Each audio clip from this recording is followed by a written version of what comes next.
And so we did a mega session. Like we all took a day off, and we took over this like office space in one of the players' apartments. That's like a communal space with a huge table, and we played for like I think it was like 6 hours or something.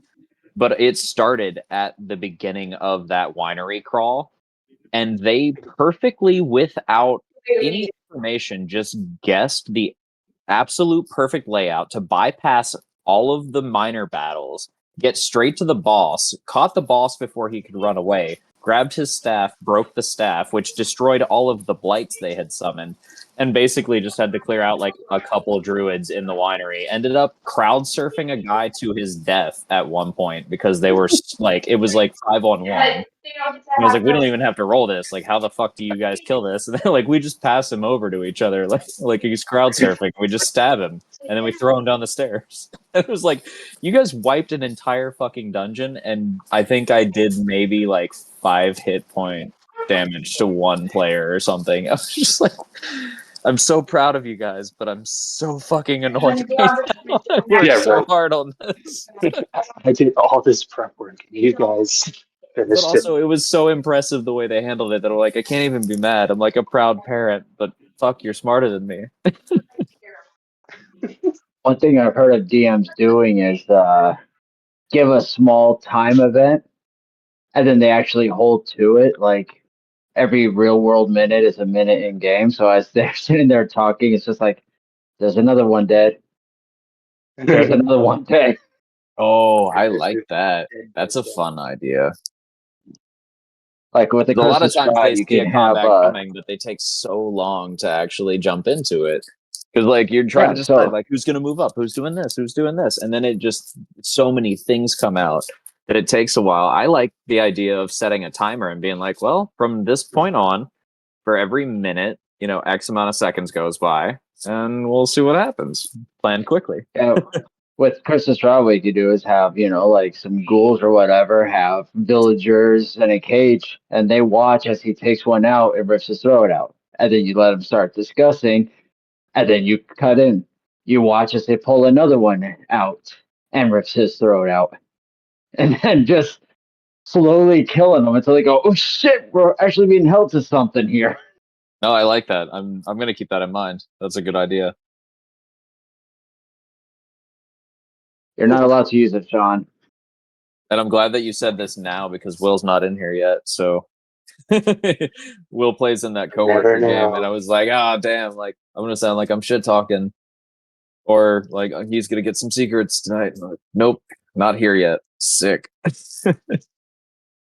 Strahd is the one campaign I avoided reading just on the off chance that I might be a player one day.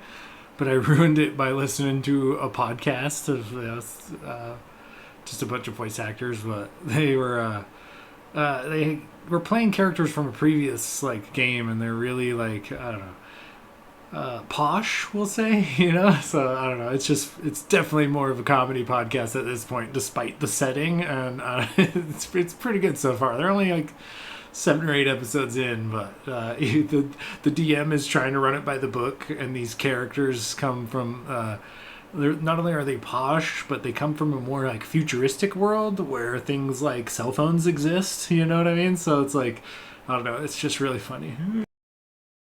Yeah, you can definitely run it quite a few different ways. What I've decided to do is I took Curse of Strahd, and I'm running the basic main storyline and some of the side quests, but I'm also just morphing it into what I want to do at the time and also kind of what's going on. So I take a lot of liberty with random encounters and the shit that they're gonna encounter on the roads in between the villages, or the village and the winery, or the winery and now they're going to fight an evil druid. They're actually going into the first major boss battle, and it's against a tree blight called Winter Splinter that the druids summon. And if they oh man, I don't know, it's gonna be a fucking sick fight. But then I ended up going through, and I didn't think the tree blight was strong enough because it's 5 PCs and they've been walking all over half the shit that I've thrown at them. So I was like, no, high stakes, this fucking boss battle. And I went through and I rewrote it rewrote the way it gets summoned, and added a bunch of shit, and even added like a few extra attacks. And I think I'm gonna give it some lifesteal abilities based on this like weird, crazy tentacle or like vine grip thing it can do. Had it all fucking set up and ready to go, and we went to play on Sunday, and I shit you not, a transformer blew out in the neighborhood as we were sitting down to play, and only killed the block that we were on. I was like, motherfucker, now I gotta wait 2 months for this sick fucking boss battle. But I run that campaign super dark, and they make it so goddamn funny and lighthearted because they're just funny people that, like, despite the gloom, doom, and blight that is this entire campaign, they've done such goofy shit. So it'd be like a dark campaign for us, no matter what you try to do. Just, I whip my dick out. Yeah, it's like you can kill Renwick's mom and have her body in a box with a devil dog, and then 30 minutes later, somebody's whipping a dick out. Well, I mean, I created a like peaks haunted and house. valleys. I created a haunted house, and that's what happened. Was Oh, with Jay and Silent somebody? Bob. And Monica is a Oh, fucking. yeah, Was she a yeah. succubus? Yeah, she was a homebrewed succubus. Oh, dude, because I remember Jay, like Silent Bob was my reanimated zombie That companion, was so a I fun just kept one. bringing him back to life, and Monica kept trying to fuck him. But like Jay can see through the zombie's eyes, so it was like, Well, oh, she's trying to be respectful. She wants to be dirty, but I put no NPCs. And she's like, everybody has a woman, so she's not trying to, be inappropriate with anybody. So it's, well, fuck it, it's the zombie guy. oh god, It's a dude, that familiar. It was doesn't so count. funny. That was such a funny one shot, or well, I That guess was a two fun shot. one. We still have the other half of it at some point, I think. Yeah, I mean, it's been two sessions, but there's still a third. But I Oh might shit, have it to has have I can't been just. two. remember what I. Well, I can't I remember what think character I played for that one. I was going to say, I think I might just take it and reskin it, throw it into Mirema somewhere.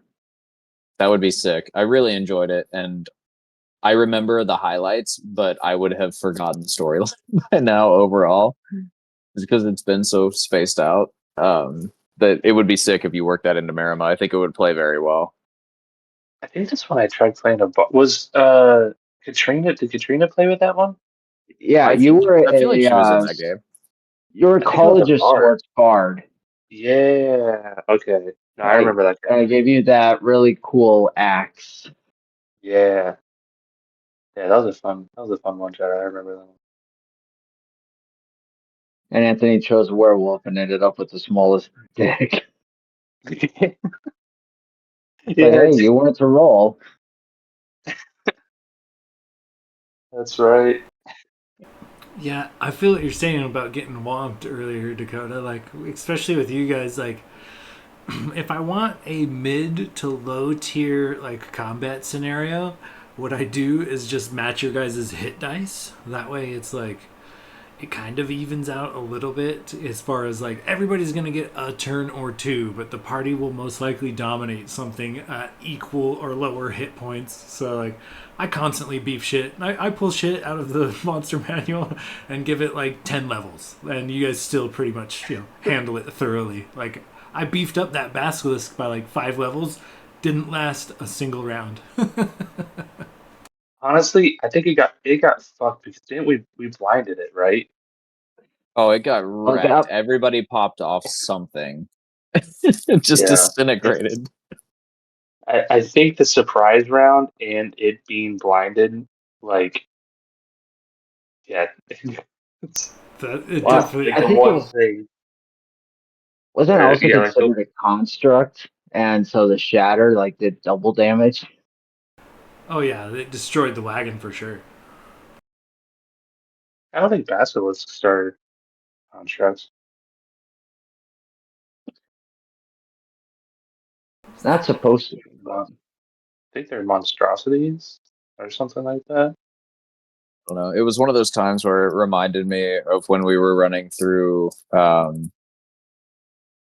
the module that Alec ran, and we were raiding the floating fortress, and we're all like riding out on horses, and then we jump onto the vines that were dangling and just basically SWAT team a whole like squad of fucking mobs as we're climbing up vines.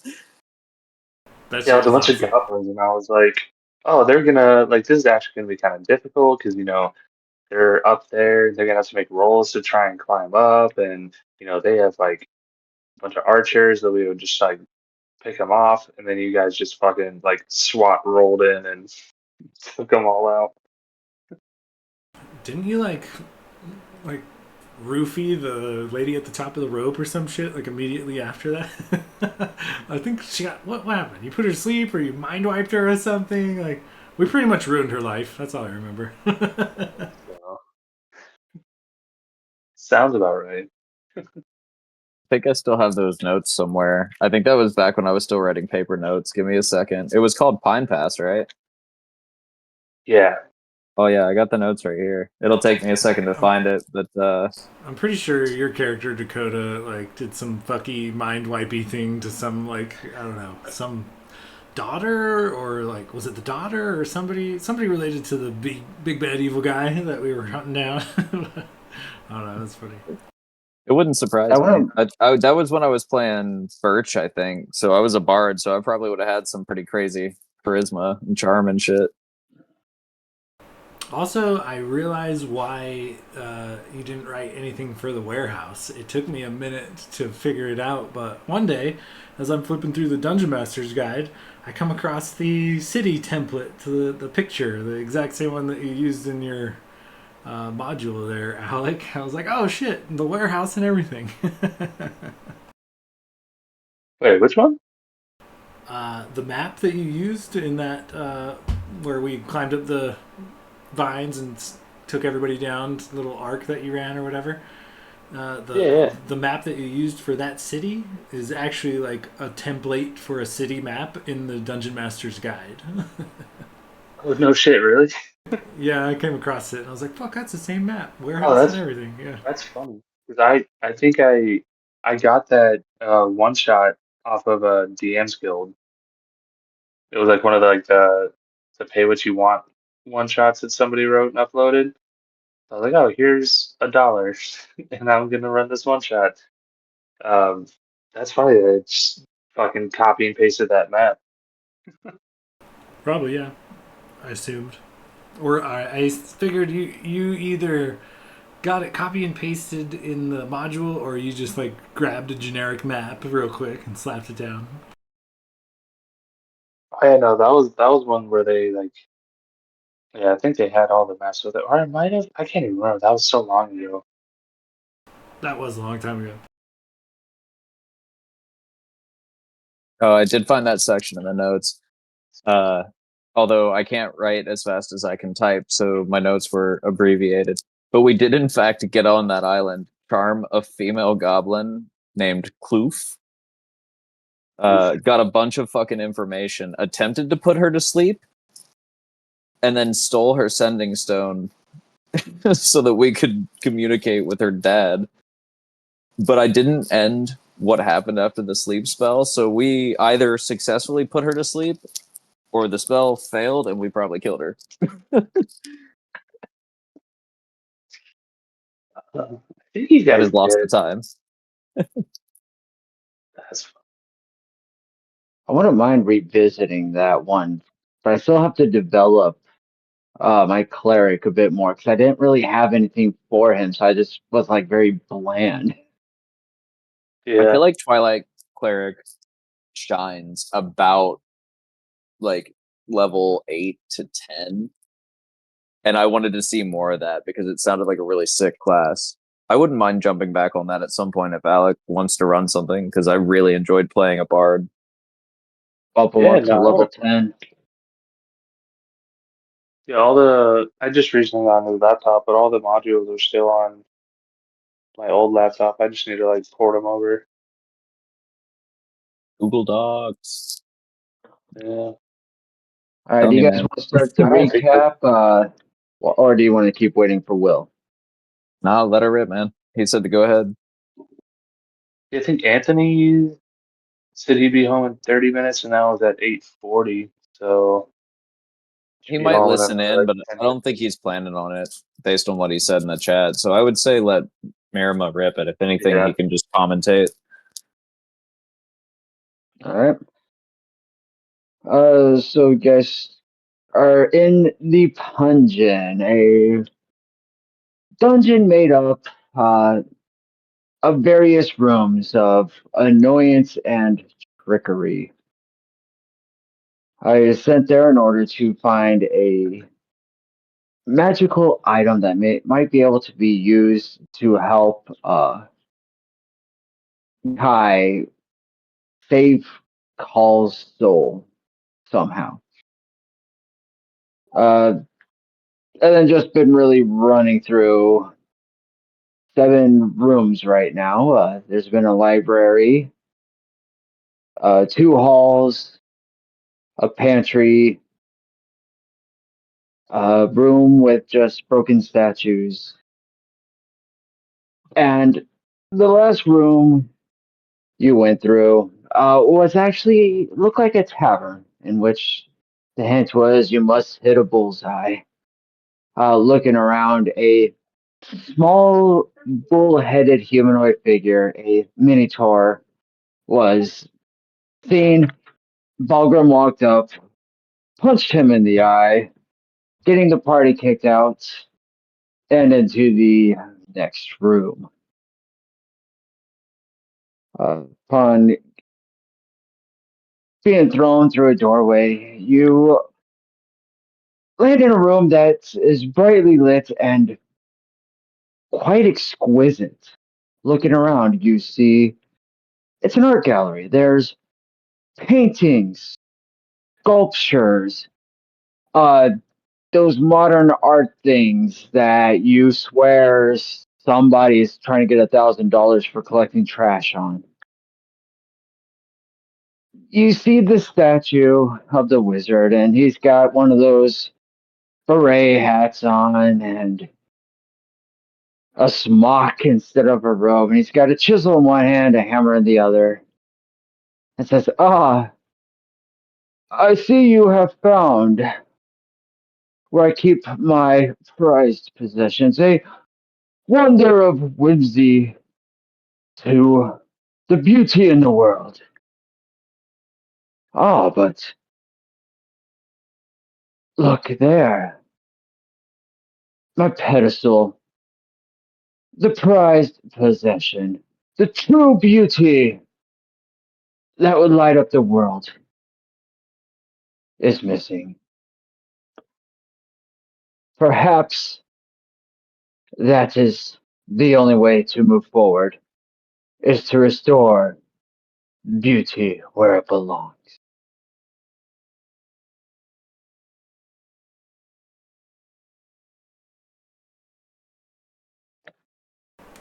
Can I look around the room? Can you hit me with that room description one more time?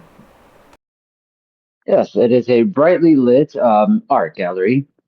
You see various paintings, oil paintings, water paintings,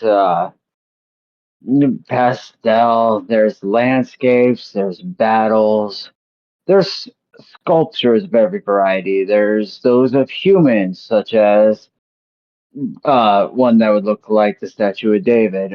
There's sculptures of various monsters, basilisk. There's uh, much smaller form of a Tarrasque, a beholder, uh, demons, devils, angels.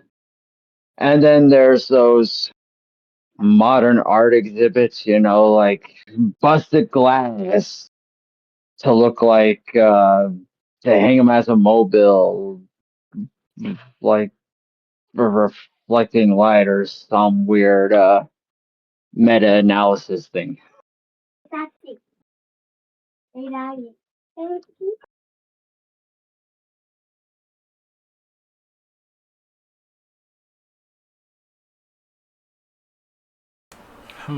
Okay, okay.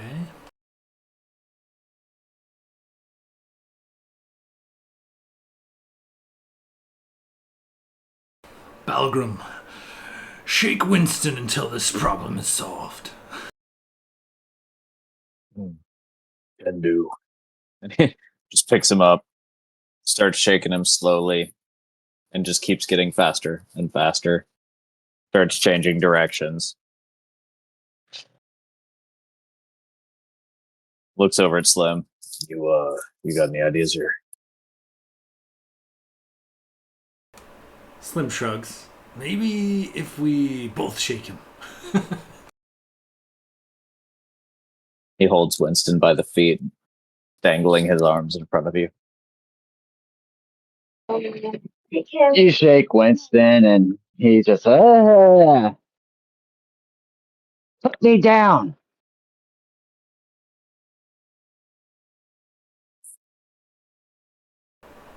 Immediately, like, both of us drop Winston. He face plants.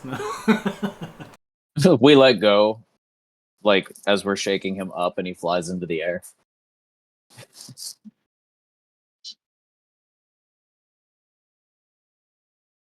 For fun, and this won't count against them. Winston wild shapes into a skunk and sprays at you guys. No good. No good. I don't think I'm going to be able to dodge that. So, well, it probably doesn't smell worse than his BO already. He is an orc.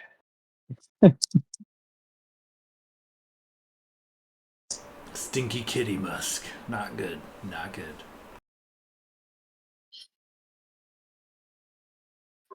So what was our riddle again?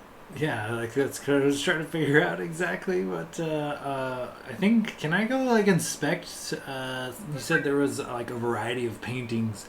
Can I see if there's anything that stands out? Like, are they all like the same subject matter? Are they different sizes? Like, what are these paintings of? Give me an investigation check. Investigation. Let's check this out real quick. Skills. It's a whopping can I get it +1. on that? It's a +1 for me. So I'll look around too. I'm looking at a whopping 4 on the die.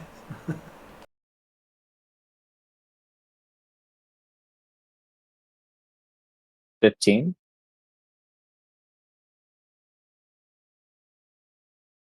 Oh, what are you looking at, Pilgrim? Sorry, there was a plane passing. Just inspecting the artwork, seeing if there's anything I can glean that might help us, I guess, pass through this room. It seems, been going through a series of rooms. There's always like a theme, so he's kind of just taking in all the artwork. So as you go walking through, you're looking at the various paintings, and you come up to one, and it has a woman standing up, holding a head up by the hair, a blade down, blood dripping. You're standing there looking at it with Slim, and he just says, leans over, kind of like, so I bet he didn't take out the trash. That's what the artist is saying. And he gives that sort of insight into all the art, just way off. As you look at the paintings, you're seeing that it really does cover a wide variety.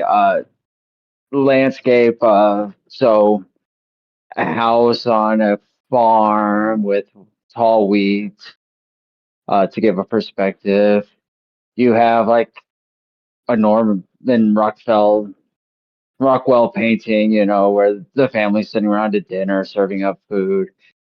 You have ones of creatures and monsters, and honestly, the same thing for the sculptures. There's not really a cohesive theme about what any of them are supposed to be, but there's monsters, heroes, and still life.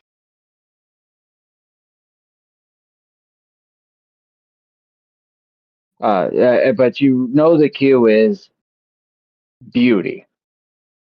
So you're looking for what would be beauty.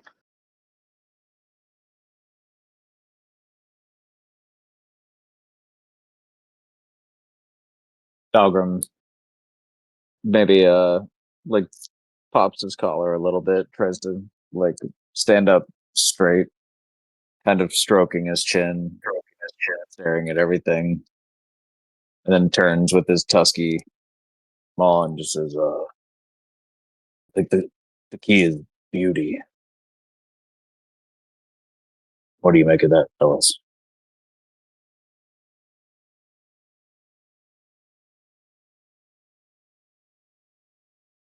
I don't know. I guess we gotta.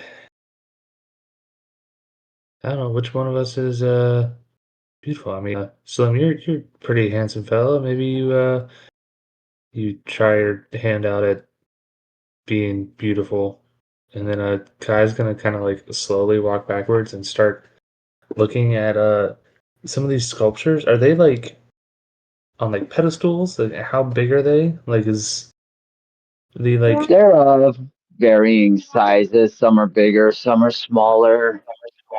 Uh, some are about the size of a basketball. Like I said, there's a small Tarrasque that looks like one of the T-Rex toys from Target. There's a beholder that's about the size of a basketball. There's a human statue that's a good 7 feet tall. Another human that's 3 feet tall, but very proportional to a normal looking human. Okay. What do they look like they're made out of? Like, do they look, I don't know, like valuable, or is it just like rock, like marble, or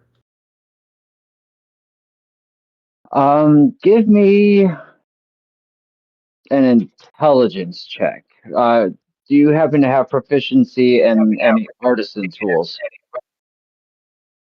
uh, tinkerer's tools? Probably not. I don't know if that would really apply. That's up to you, but Uh, it's these tools and tinkerer's tools is what I have proficiency in. I feel tinkerer's then tools I would probably say just a straight intelligence roll. If you were proficient in like artist tools, I would let you do it with advantage, or you add your proficiency. But this will be just a flat yeah, roll. fair enough. That's not bad. That's 14.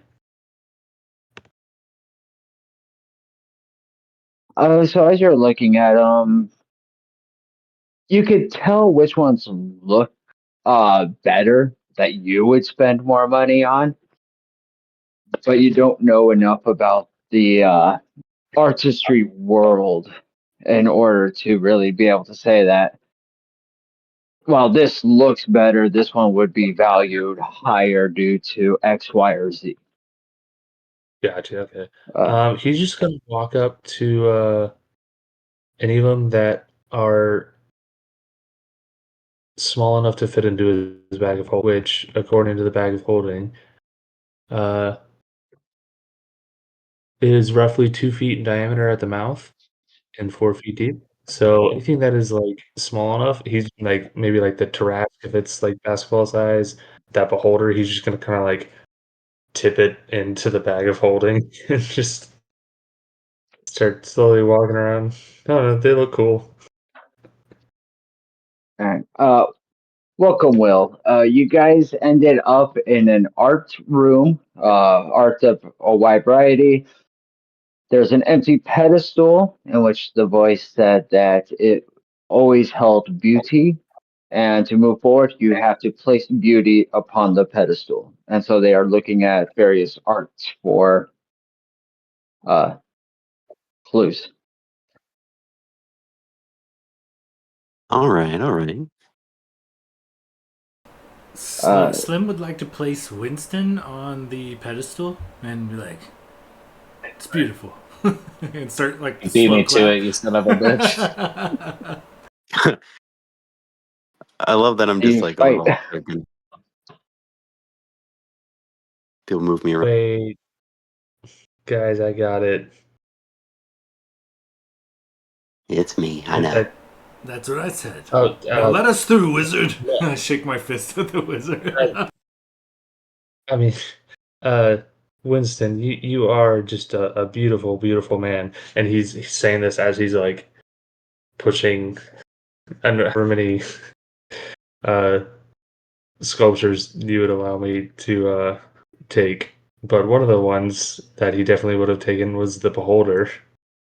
And so he's gonna walk up to the pedestal, take the beholder back out of the bag of holding, and put the beholder on the pedestal.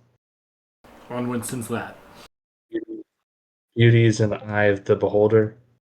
So Give me a behold. perception check. Oh, that's not great. That is a 9 on the die. Perceptions plus 3, a 12. Roll with advantage. Advantage? Yeah. Oh, that's better. That's a 17. All right. As you pull this beholder statue out, when you were feeling it, you weren't really paying attention. You were just kind of grabbing stuff and throwing it in the bag of holding. But as you pull it out and you go to rest it upon the pedestal, you notice that the iris of the beholder seems hollow. And then you set the beholder upon the pedestal and nothing happens. I'm gonna kind of like shake it and like right by my ear and listen, and then uh, take out my like a hand axe and then just hit the eye with the like the shaft of the hand axe. See if I can see if it'll like shatter. All right, so as you shake the beholder, you do hear a rattling sound.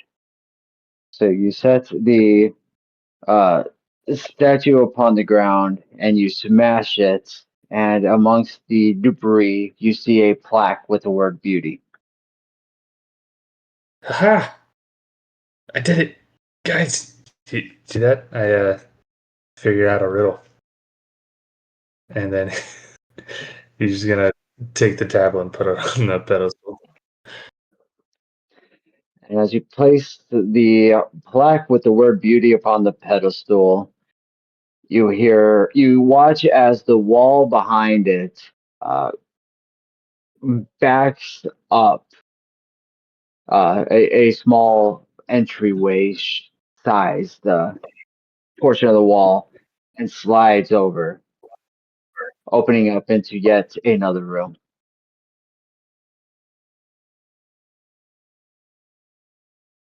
Guy's gonna keep walking around, just like dart around real quick and see if there's any other sculptures that he could drop into his bag of holding Okay, before going through. roll me. Let's roll me a d20. I'll do this one in chat. On the off chance that Kai is collecting loot for the party, Slim will absolutely help him with this task if he needs it. Roll with advantage then. Oh, thank God. Haha. It's, well, you guys went into the rate general chat, not the Mirema chat. Oh, shit. Oh, yeah. Well, I rolled a 17. 17. All right, I'll say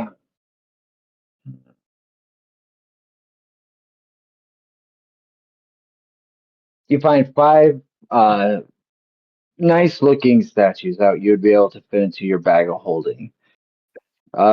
One is kind of looks like a Achilles Greek god type, uh, open chested, a flowing cape, holding a spear and a shield. Uh, the terrace.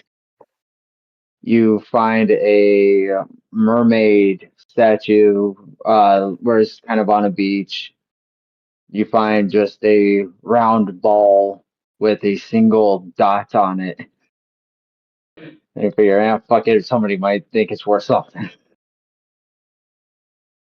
Then you are able to stuff all those into your bag of holding. All right. Good thinking there, Kai. Maybe we also turn our attention to some of these paintings. I mean, they gotta be worth something, right? As you look at the paintings, there's really none that would fit any bag of holding. They're all more like your 8 by 12, larger ones. Okay, so realizing that we can't take them as a whole, Slim will still take out his blade and cut the painting from within so that he can just roll up the canvas and stuffs it in his backpack. He will just pick the biggest painting there. Whatever the largest painting is, Slim cuts it loose from the canvas, rolls it up like a scroll, and stuffs it in his backpack.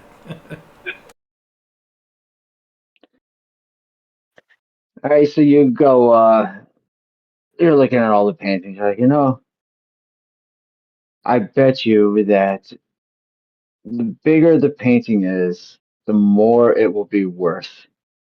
And you come and there is a 20-foot by 30-foot poster, and it is of 5. What's the hyena race? I'd say No. hyenodon, but I think that's like a prehistoric creature. Knowles, that's Is it not right. a knoll? Knoll, No. that's correct. So yeah, you see the largest painting there, 20 by 30, is of 5 gnolls sitting around a table playing poker. It's basically a rug, but I'll take it. Give me a sleight of hand check. Okay, sleight of hand. Let me double check here. Oops, that was inventory, not skills. Where is it? Sleight of hand +3. Not bad, not bad. Hopefully my rolls improve. 17 on the die becomes a dirty 20. You cut this thing very clean out. I mean, not a single frayed edge really anywhere.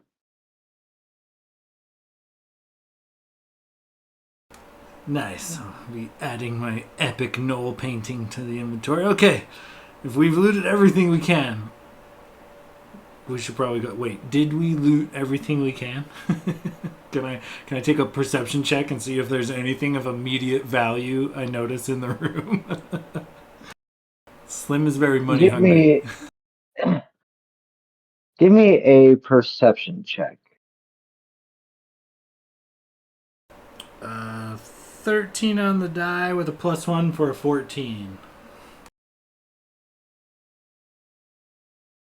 I'd say, based upon what you know of art, you have the things that to you would probably bring the most value. Nice. Slim like moonwalks out of the room into the next room.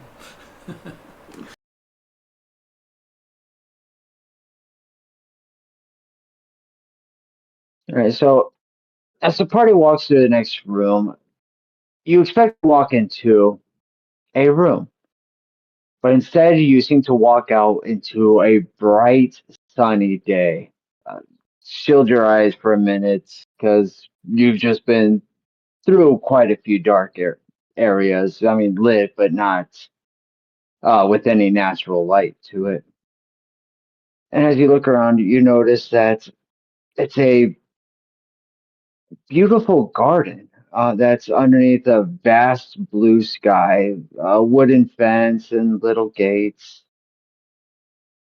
And there's a small shed immediately to your right with a little padlock on it. And, you look over here and you see garden with every flower you could think of. You kind of in front of you, but a little bit to the right, there's just rows of herbs. Directly in front of you, you see kind of a viney path, full with thorns all over the vines. To the left, while looking forward, you see what appears to be a beehive collection going on. And then immediate to your left, you see a little fenced-in area where there's seems to be a gala going on, but none of the figures are humans. In fact, they're all lions, but they're dressed in tuxes and having looks like scotch in their hands as they stand on their hind legs, and they're dressed very finely because it's a dandelion field. Uh, Once again, the statue of the wizard pops out, and this time he's got a spade in his right hand, wearing gardening gloves. He says, "Oh, yes, this garden. You must be careful, for here there be dragons. But I do not remember this, how to get out of here. Oh well." And then goes silent. Balgrim elbows Slim. Says, "Dragon, these nuts." Slim takes the hide action from any and all dragons in the room. Behind Balgrim, of course. Oh, for shits and giggles, give me a stealth check. Okay, a 15 on the die. Hold on, let me look up stealth. +5. Another dirty 20. Very nice. So yeah, as far as you know, it's you're very well hidden. I'm like shadowing Balgrim everywhere he goes. I just kind of stay behind him. I move swiftly and silently, hoping that at some point Balgrim will be like, "Where'd Slim go?" Just staying out of his vision if I can. Give me a perception check, Dalgrim. Oh, it's a nice flat roll for a 5. Yep, Balgrim, you have absolutely no idea where Slim disappeared. Oh, for fuck's sake. I mean, we went from one room to another. Like, how could he have fucking disappeared? Did we leave him back there?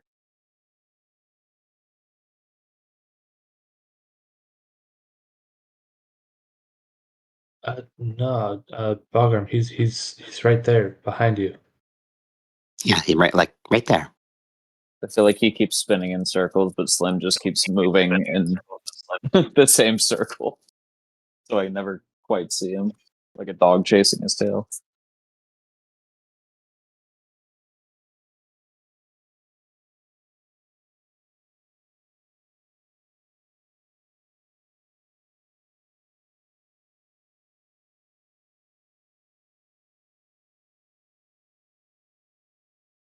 I guess can Winston take a look around to see if there's any dragons in sight? Give me a perception check.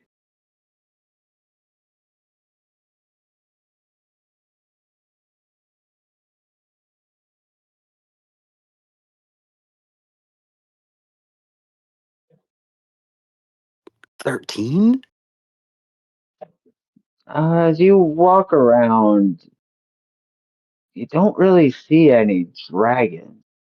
Cause you see flowers, you see herbs, you see a thorn path, you see what appears to be bees and beekeepers, and you see dandelions.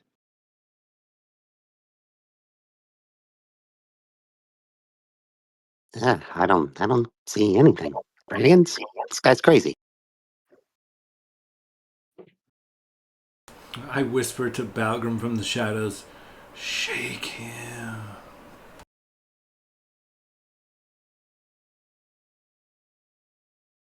When in doubt, he moves to shake Winston, like his personal magic 8 ball. Do you let him shake you, Winston? Oh, yes, I'll let him. Winston will just kind of sigh. So, Bugram, you go over, you pick up Winston, and you just start shaking him, and you just hear him. Oh,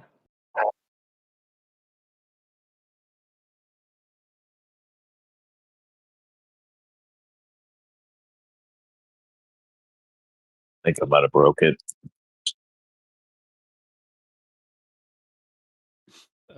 Can I go over to the little shed with the padlock and see if it appears trapped? give me an investigation check.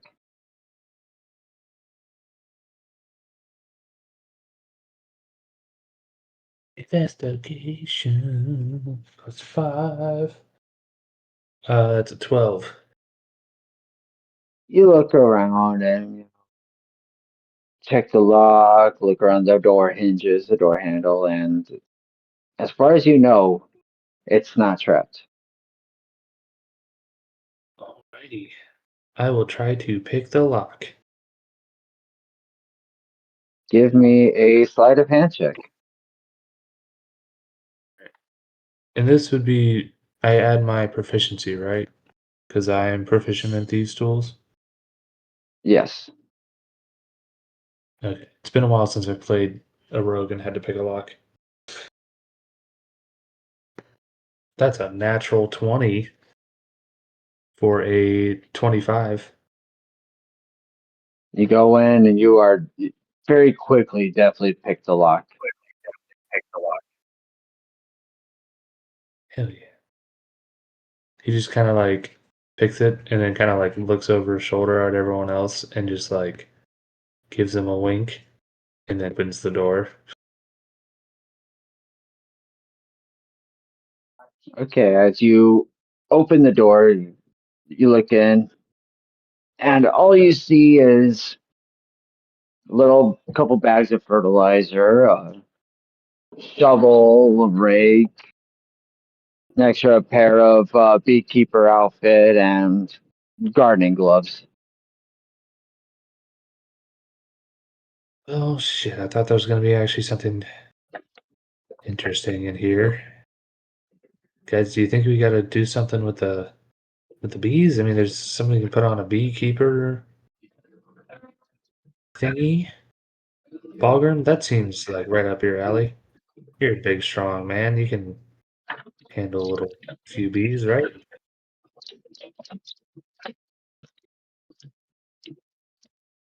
That's when that Balgrim reveals like a severe bee allergy. He can fight dragons, but he can't fuck with a wasp nest.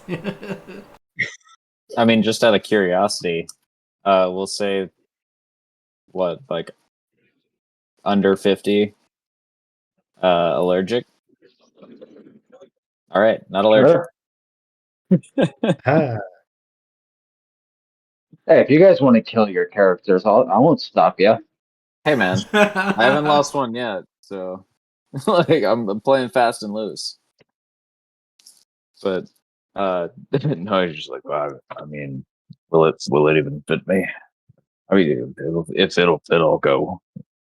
No reason not to. We gotta fight our way through here. Yeah, maybe you Oh, just roll me a I don't know, d20. dig through the beehives. Who's rolling? Algrim. I'm rolling on out. Oh, damn. Nice. Natural 20, eh? All right. Surprisingly, that beekeeper outfit happens to be exactly your size, including with armor on. Yeah, he pulls it over like a hazmat suit, and he kind of looks like Ralphie's little brother from Christmas Story. Because I'd imagine between the armor and the beekeeper suit, he's pretty puffed out, and he just starts kind of hobbling over. As you go over and you enter into the bee area, now you hear the buzzing and kind of move them. You get a closer look at these bees, and you realize that they're not bees like you've seen them. They're actually small dragons that are about the size of a bee and doing the same stuff bees do.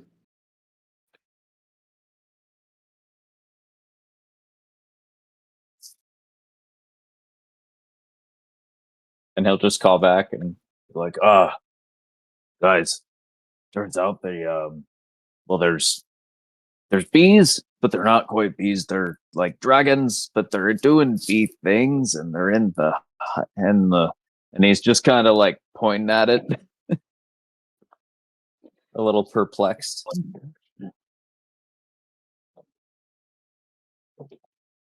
Isn't there a flower that is like a dragon name, like a dragon bulb or like a dragon lily or something? Is that a thing? Is that a type of flower? Yeah. In Dragon lily Skyrim, there's sounds dragon's tongue.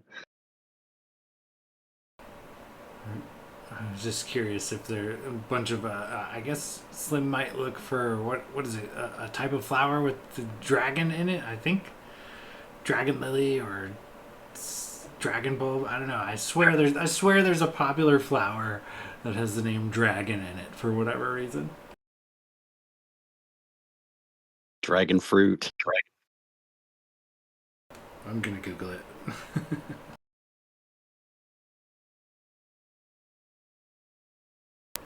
Anyway, I think Slim would try to find a particular flower in these flower gardens. Something that might have the name dragon in it. As you walk through the garden,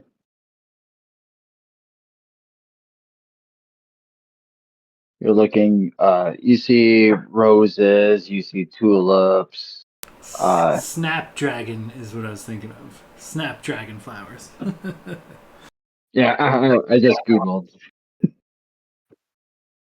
So yeah, you do eventually come across the snapdragons within this garden. I think I would pluck one. All right, you reach out and you delicately pluck a flower, and you're now holding a snapdragon in your hand. And then I think if nothing crazy happened after that, I would walk the flower over to the bees and kind of see what exactly Balgrim is doing.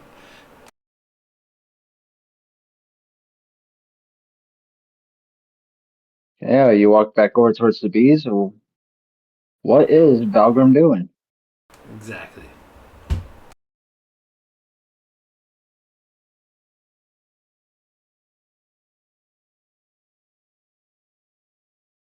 It's a good question. I was trying to see. Unfortunately, I think this is one of the few characters that I've built that doesn't have any ability to talk to animals. Not that I think it would really work with dragons.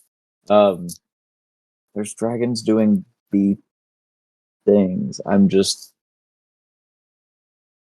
probably overthinking this. I think he's, I guess, gonna more closely inspect the hive and the dragons, see if they're favoring anything in particular, or are they all just kind of staying at the hive? Give me an investigation check. Can Winston kind of join them up there?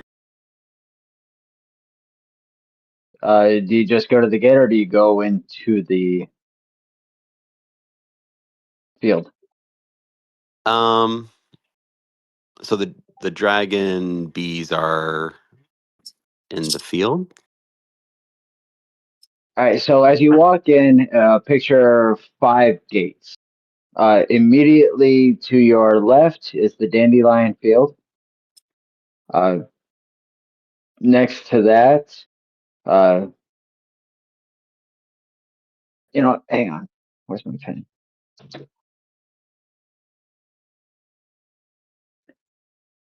Dandelion. These. Thorns. And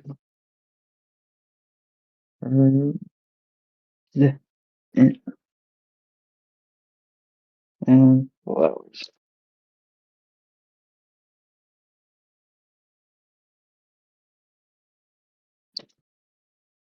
I'm taking a quick picture. Okay, thanks.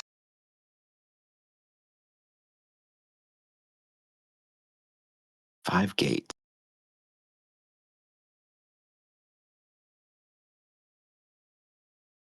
So yeah, that's kind of what you see. Where the door is now to your back, because that's the door you walked in, and that's sort of the quick layout in my head.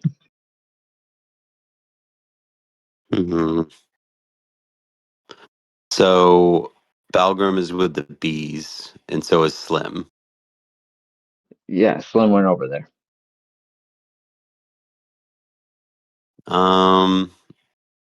I guess Winston will maybe head over towards the dandelions. Maybe kind of Okay, check those out. give me a perception check.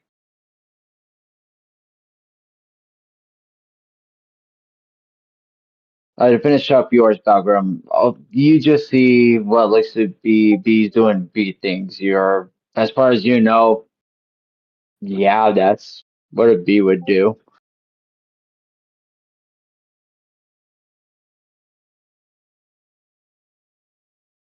Uh, Winston, as you walk over by the dandelions, you watching as they kind of are mingling and walking about, and you see what appears to be a wooden box fall out of one of their pockets. Then they don't notice and just keep walking, and it's now sitting on the field. Okay. I'm sorry. Who dropped this? One of the people in there? One of the lions. They're all lions wearing tuxedos because they're dandies. Oh my god. So they're dandelions. Okay. I guess yeah. Winston will go over and maybe try to sneakily grab it. Not draw much attention. Right. Give me a stealth check.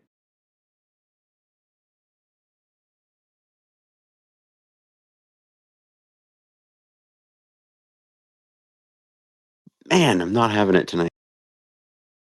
I see you go in and you try to be kind of stealthy, but they're all looking at you. And as you reach the box, you bend down and you grab it just as you see 2 paws step right in front of you. And as you look up, you see a lion and with a low guttural growl and starts yelling at you and pointing his finger. But all you hear is just the roaring of a lion at you. But you can tell he. Give me an insight check. Insight. Okay, let's try this one. Higher than a 12 Well, would be good. with advantage, since you know animals.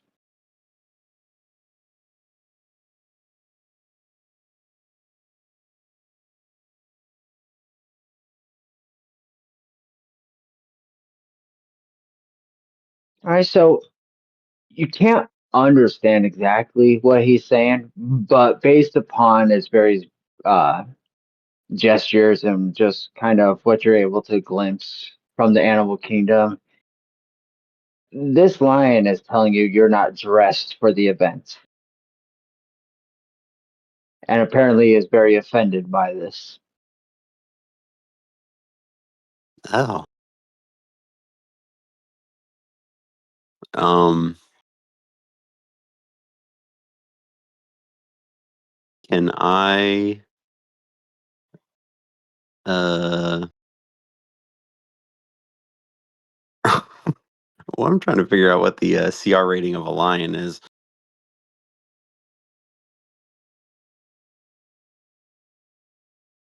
Can I shapeshift into a lion? Oh, where's my druid shape? I just had a Oh, pulled up. a lion is a challenge rating 1. I think you're still at 1/8.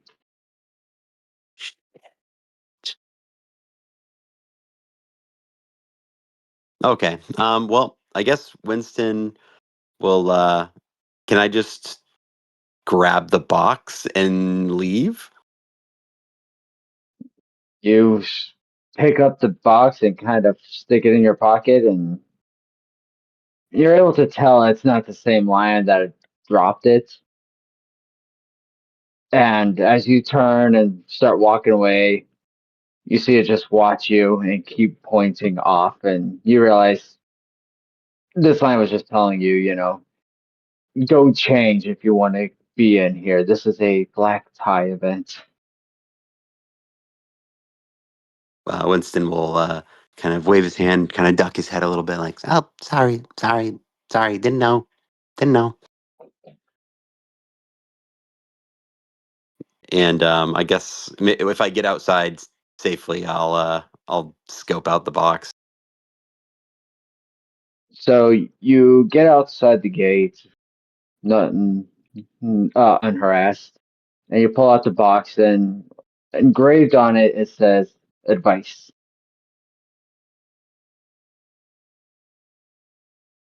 Hmm.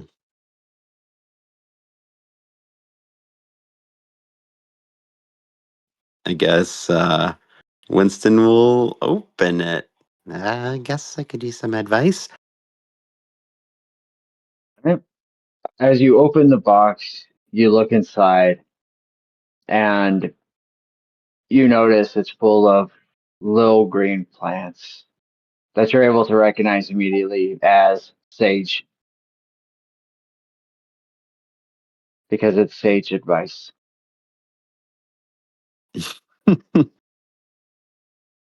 God damn it. Okay, that one got me, dude. That I was confused for a minute, and I was like, ah, you got a chuckle out of me on that one. That was pretty good. That was good.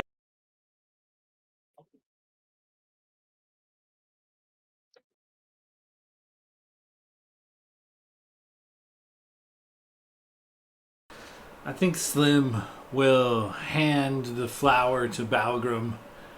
Like, Balgrim, the answer to half of these riddles has been something stupid, and the other answer has been Winston. So it's at least a 50-50 shot. We just got to get him in the right spot and give him a bit of a throttle. You know what I mean? Get him motivated. Also, I found the something stupid, and I handed Balgrim the dragon snapper flower. So I take it the flower didn't work either. So we've got a box that says advice. Yeah, that's about it. What if we just ask the box for advice on how to open the door? And Balgrim just takes out, like, rips off a piece of parchment from something in his backpack and just, like, scribbles real quick, how do we open the door, and pops it in the box.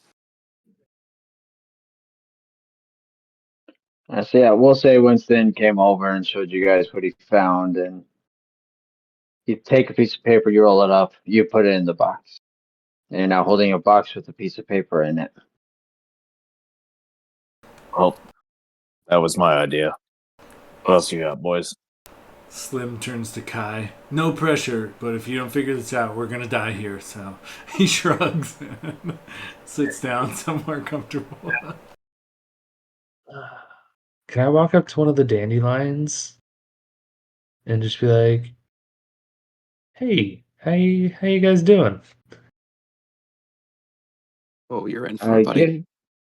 Give me a persuasion check. Great. At disadvantage. Persuasion at disadvantage. It's a 12 on the first roll, 19 on the second. So 12 plus 5 persuasion, 17. So you come up and start talking, and at first you can see an annoyance on this line, or what you perceive as annoyance. And kind of just, and making polite small talk, just,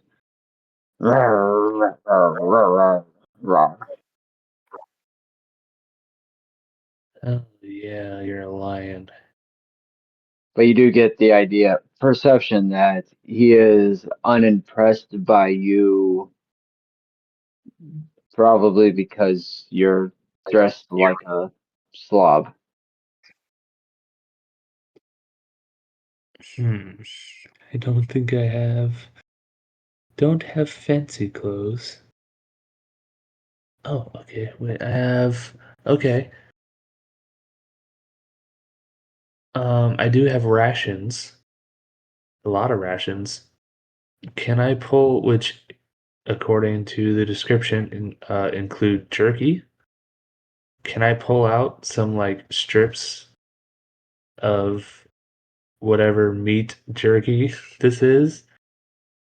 Like, so I just have this extra, meat here, and I was just wondering if you guys could help us get out of here. Maybe you can like charades it since you don't speak common clearly. It's how do I leave this room?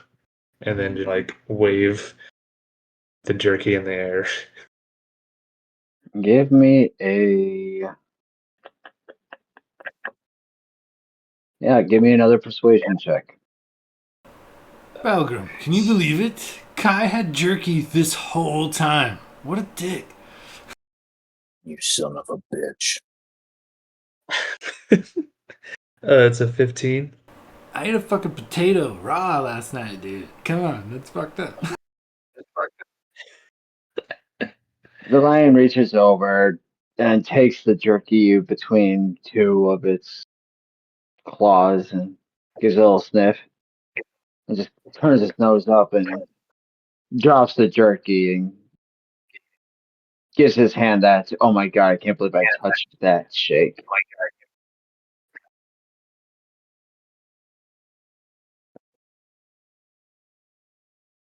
Uh,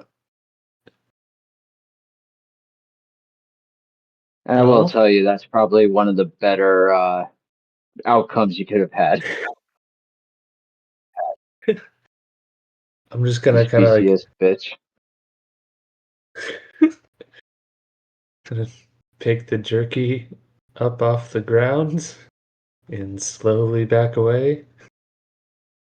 Yeah, God, I'm not sure. The dandelions they're not very nice. They're kind of stuck up.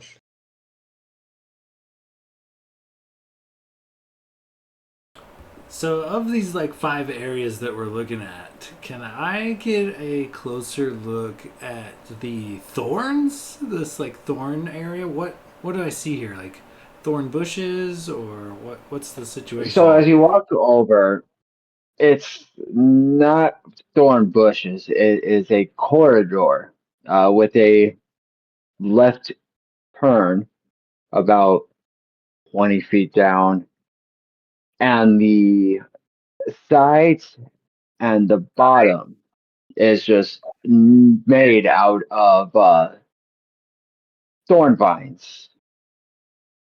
So you can walk down it, But if you go anything faster than half speed, you'll be taking damage.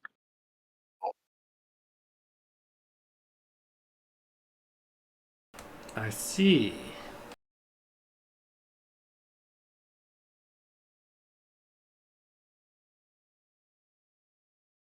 All right, remember what we talked about earlier, you guys. If I die in here, you don't fucking tell anybody about it. You make up some great heroic tale of how I died. Don't you dare tell anybody I died doing something stupid. He tripped. Slim will make his way carefully down this thorny ass hallway. As you walk down, you come to the angle and you turn, and it's about another 10 feet until you come to a wall. As you get up to this wall, you see that there is a door, but it is completely covered by these thorn vines.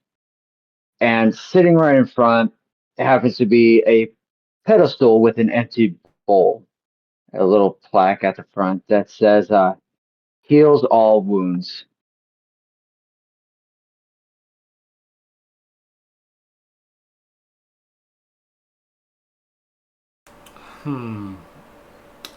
So I assume it's got something to do with time. But Balgrim begins rifling through his backpack to see if he has a spice rack. clever, yeah. Oh, perfect, yeah. Could there's an herb garden nearby. Could we collect some thyme and place it in this bowl?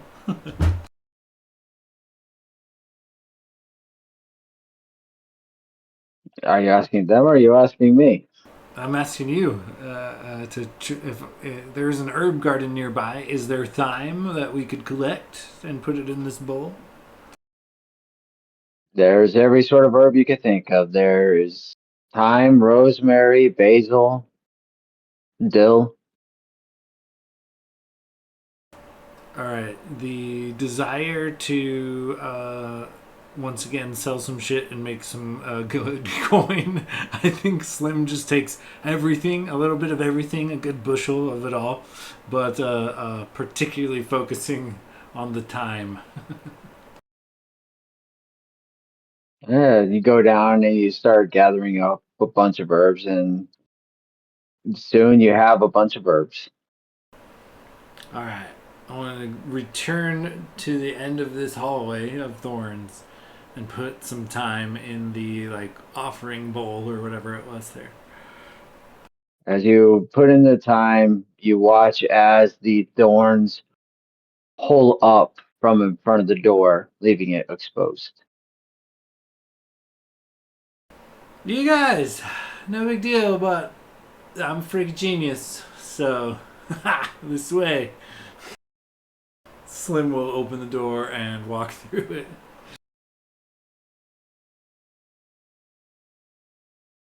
So, to let you know, if you would put anything other than time within the bowl, one of the vines would have wrapped around you, dragging you across the ground,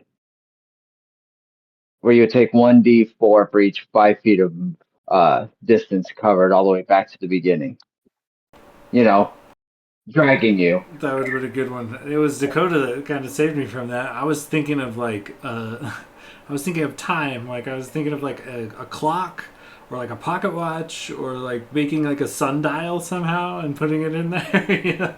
Dude, that was my first thought. Was would Chris let me roll to see if I just happen to have a fucking pocket sundial? And then I was like, nah, that's not gonna work. And then my brain immediately was like, I mean, but the herb. And then I said it as a joke, and I paused for a second. Was like, wait a second. Yeah, I was absolutely not going to put herbs in there. Yeah, so the dragon to watch out for would have been dragging across the thorns.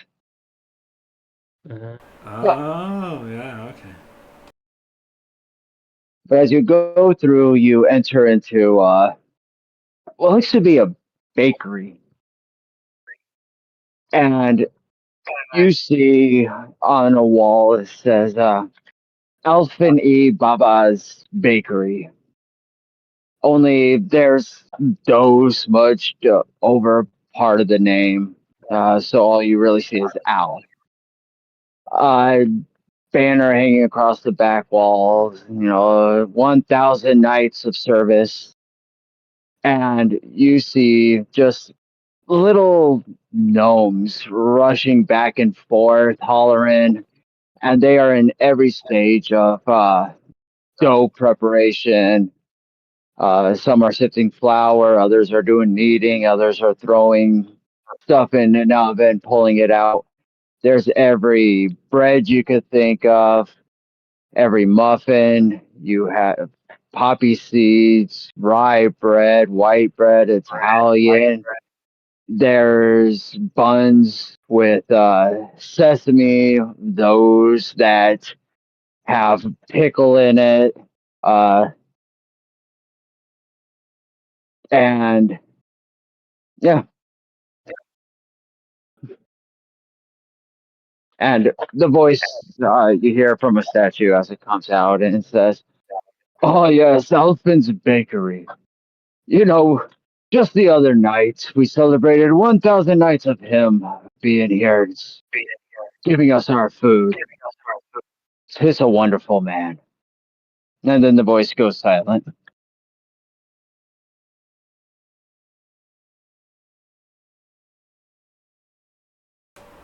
We could live here forever. You guys think about it.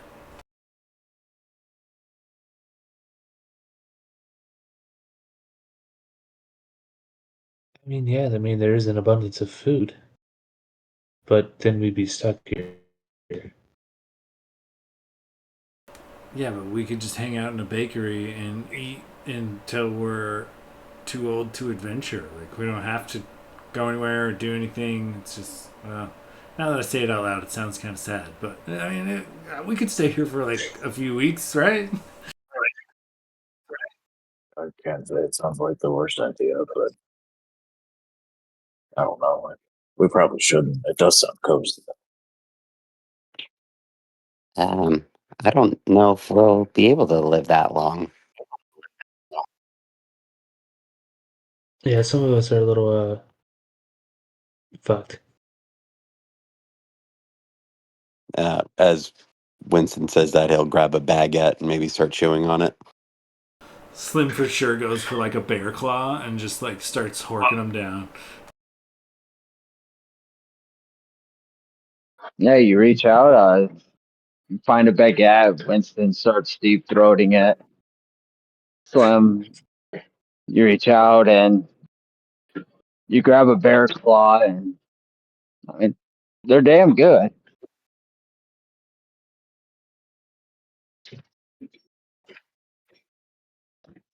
You guys don't worry.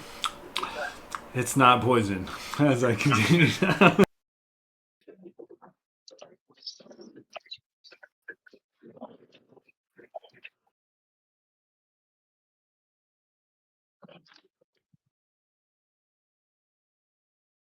Mm.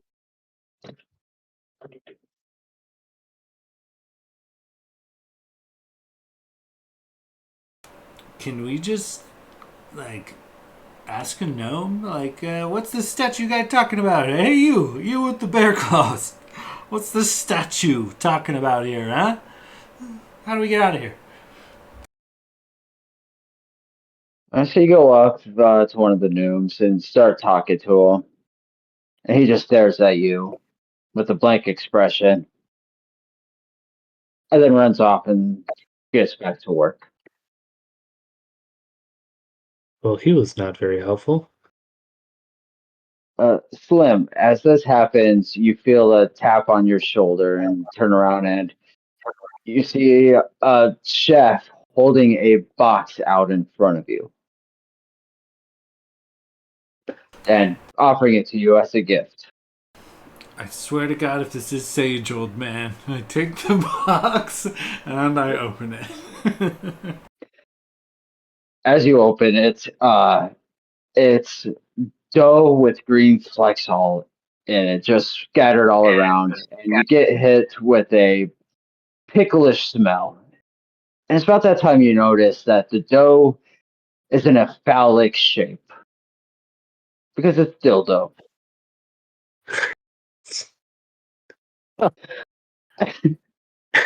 About that time, it dawns on you that this figure was standing about your height holding this box when you took it. And as you look down, you see running away laughing the orc throwing off a baker's outfit.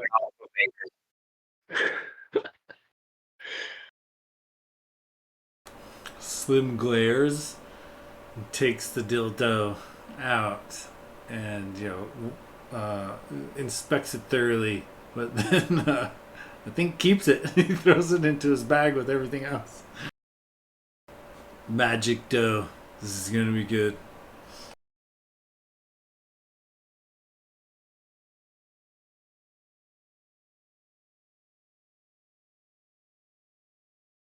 You guys, I don't know if I have ever seen this much pickle flavored bread or like bread, adjacent items. And as somebody who likes pickles, that sounds fucking terrible. I have to say.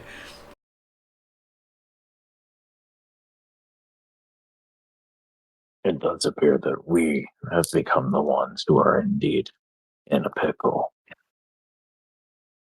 But he goes over to Should the we- pickle bread and just tears it open.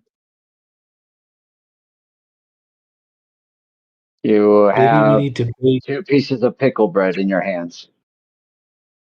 Maybe we need to bake someone into the pickle bread because we're in a pickle.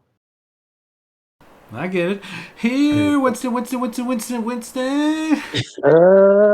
Fuck. Algrim just holds up the 2 halves of the loaf and looks over at Kai. He's just like, he throws them down. He's like, just fucking said that.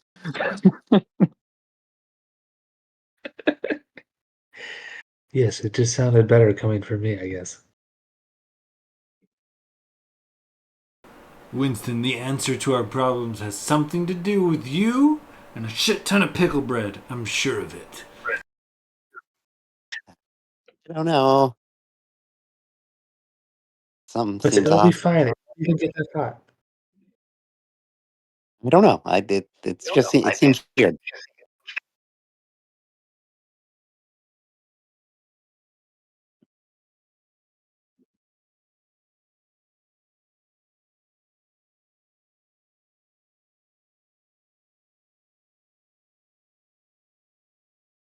Hmm. Yeah. All right. Everybody give me intelligence checks. Ooh, let's see what I got here. I don't think Slim has a 16. good intelligence.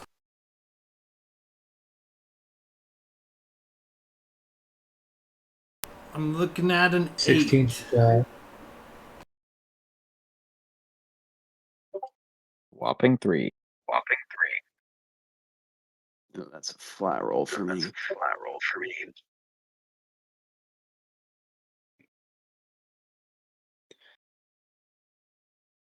The smartest party for once. Yep. Holy shit, I rolled an 8 and outrolled half the party.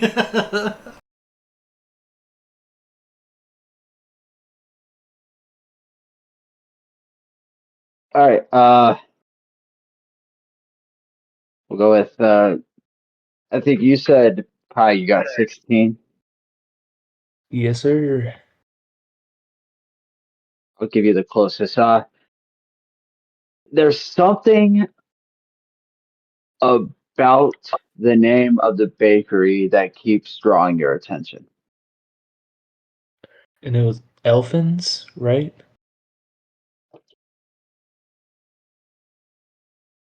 Here. Elfin Bakery. Elfin. Is it an anagram? Alphin. Alphin E Babas. And I Alphin E said Baba. the thin portion was covered with dough, so it's kind of blurred out. So it looked more like Al. Alibaba. Open sesame. Where's the fucking? Is there any like sesame bread anywhere? There is a bun with sesame seeds on it. Guy runs over and tears it open. Whoa, that was next on my list, bro. Calm down. As I eat more bear claws. Chucks one piece of the torn sesame bread at Slim.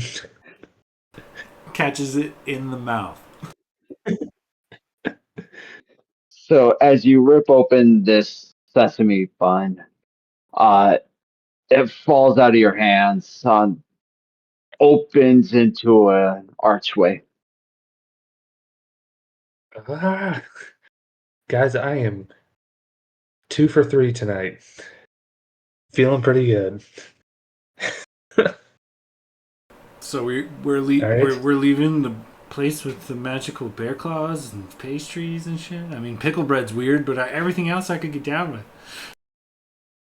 Kai is gonna walk up to Slim and just like shush him like his pointer finger like on his lips and just shh, don't worry, it's okay. And then he pulls out his bag of holding and holds it open. Just get all the bear claws you want. Slim steals fucking everything he can get his hands on. Every pastry, every donut, anything. He's wiping whole trays and just sticking them into the bag of holding. You have plenty of food. Excellent. Satisfied, Slim will I'm gonna return to following in step with the party. put my character sheet like, what do you think? Like 20 bear claws? And at least a dozen donuts. Throw a baguette in there. Oh yeah, a baguette for sure. And maybe a loaf of sourdough. Yeah. I got you guys. Yeah, I Anybody's honestly just write as much bread related stuff as you want for now. Because yeah, you just grabbed whatever. Fully understanding that it will follow traditional food guidelines before it starts to rot. What do you spell baguette? Eat it quick. Noted. As he fills it up.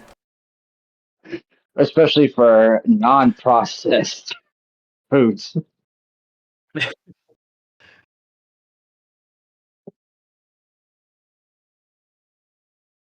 All right. Upon entering the next area, it's dark. With a moonlit night. So there's a full moon that's lighting it up. There's a few torches spread around the area, and you realize you are in a makeshift cemetery. About 20 feet away, you see two open gravestones or grave plots. And standing behind each is a knight, or at least what looks to be a knight, a suit of armor. One is holding a reddish net in their hand, and the other is holding a large blackened club. From each visor, you see the glow of a purple light, as well as down within the graves that seems to be that they are behind. Uh, you see what appears to be a mausoleum to your left, and sitting on top is a gargoyle. But this gargoyle happens to have a beard. And from the gargoyle, you hear the voice say, "Ah, this is the resting place of two lovers that were taken from this world too early. Their love was placed in these suits of armor to protect their bodies in the afterlife.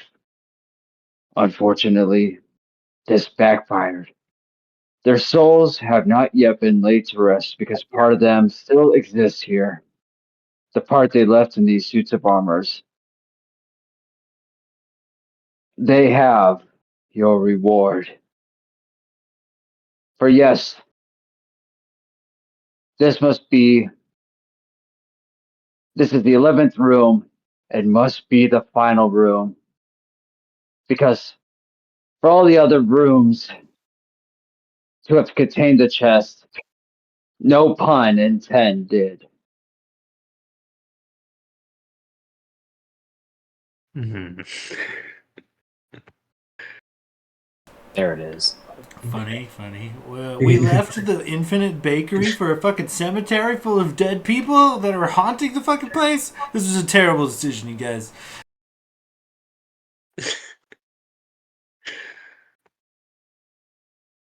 I don't know if it's too late. I think we can still go makes back. us strong.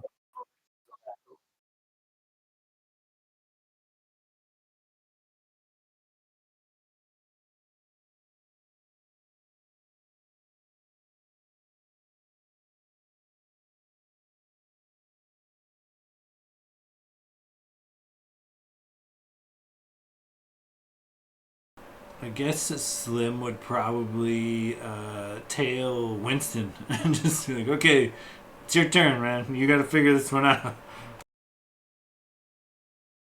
My brain hurts. I don't know.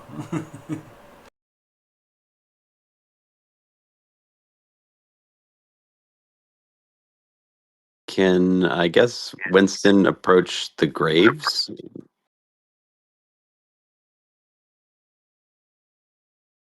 All right, as you start walking towards the graves, you notice the two suits of armor snap to attention and then slowly begin to advance towards you. Oh God. Oh, I messed up. It was 5 seconds, Winston. What the fuck?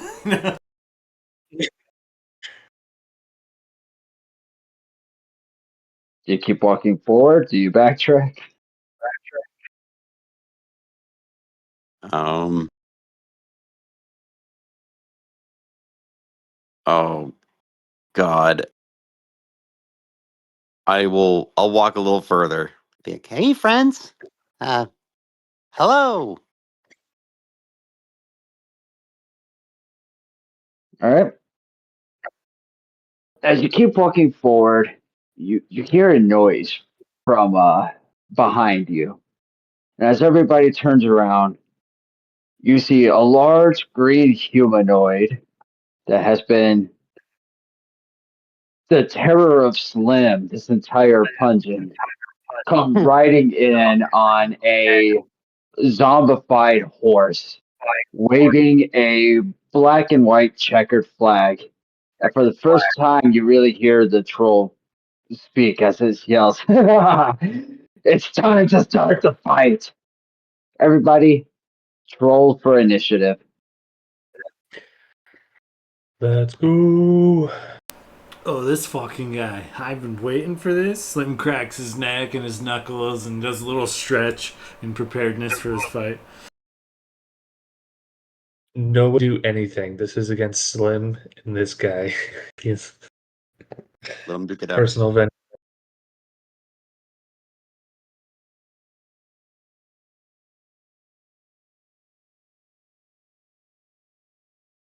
I mean, if you're asking, I'll step aside and let you do this. No, this guy terrifies me. Let's jump him. Start throwing bear claws at him.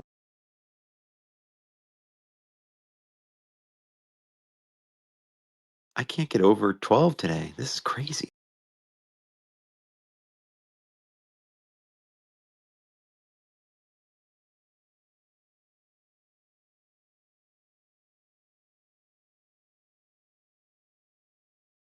$16 for Slim.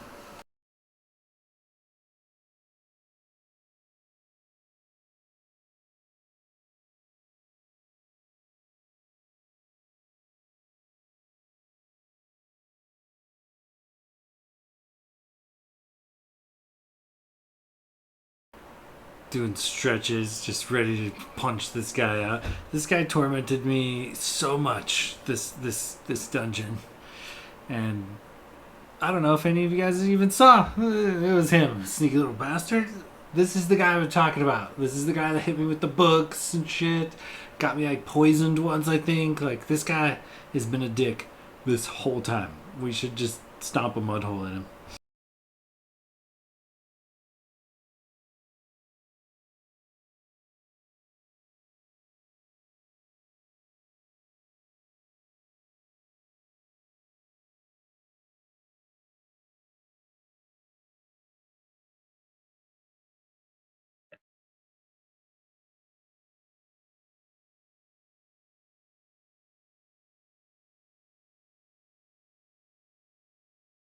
see, I got 19.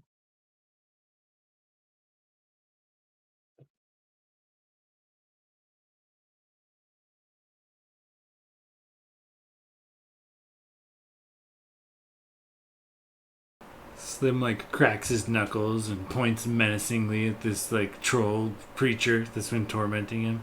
He points at the creature and then he does like the slow like movement across the throat and then points back at the creature and then does like the eyeballs, I'm watching you type of hand motion.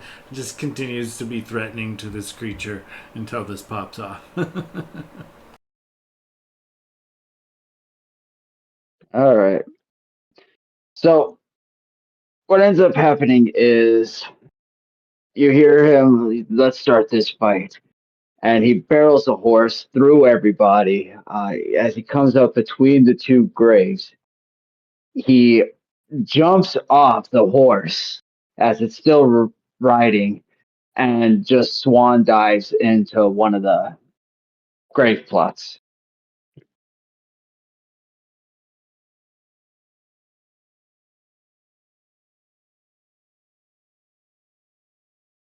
And we will begin with Kai.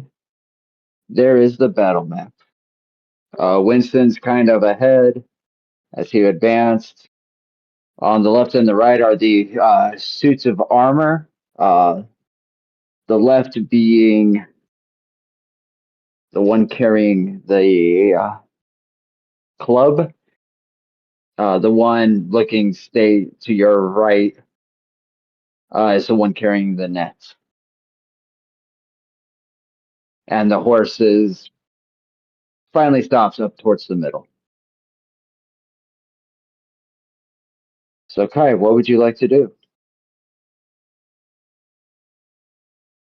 The troll slimy guy, you said he dove into one of the graves? Is he like under, can we see him, or is he like No, submerged?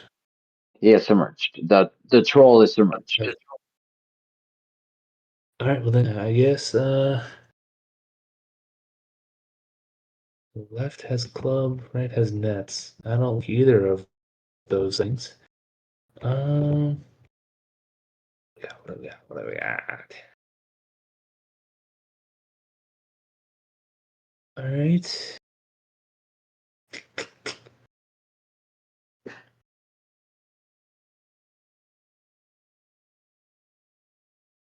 I guess I'm gonna run up to.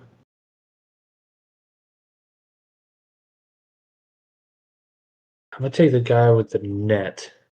So I'm gonna run up to the suit of armor holding the net and pull out my sword of wounding and my dwarven short sword and take my 2 swipes. How do I fight with a fighter again? It's bonus action to do my maneuvers, right? Oh no, when I take an attack action, I can forego one of my attacks and use a bonus action to direct. Okay, yeah. So I'll take my first attack with a sword of wounding. All right, give me an attack roll. I'm actually, because I don't have a shield, right? It's been a minute fought with Kai. Do I have a shield? I do not right now. Okay, so instead of pulling out my dwarven short sword, I'm only going to pull out my sword of wounding because it's versatile. So I'm going to two-hand that for the little bump and attack damage. So roll to hit. Oh, that's good. That's a 19 on the die. 23 to hit. 23 hits. All right. Let's see. All right. So hit loss to this weapon's damage can only be regained through a short or long rest, rather than by regeneration magic or any other means. Once per turn, when you hit a creature with an attack using this magic weapon, you can wound the target at the start of each of the creature's turns. It takes 1d4 necrotic damage for each time you have wounded it. And it can then make a DC 15 Constitution saving throw, ending the effect of all such wounds on itself on a success. Alternatively, the wounded creature or a creature within 5 feet can use an action to make a DC 15 medicine check, ending the effect. Okay, so I guess this would wound him because I am hitting him for a D10. Where's my D10? There's D10. That is 8 points of damage, and he is wounded. So the start of his next turn, he'll take 1d4 necrotic damage. And then I'm going to. Where am I? Fucking. Superiority 9. Where am I? What? Why does it only show. Oh no, here we go. Bait and switch, maneuvering text.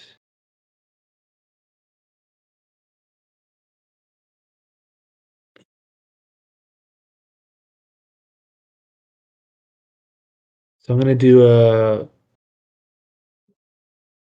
Actually, no, I'm gonna hold off on that.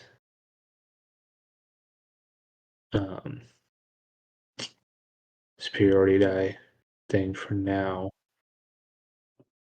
So I think is it because I don't get a second attack. Only 2 weapon fighting.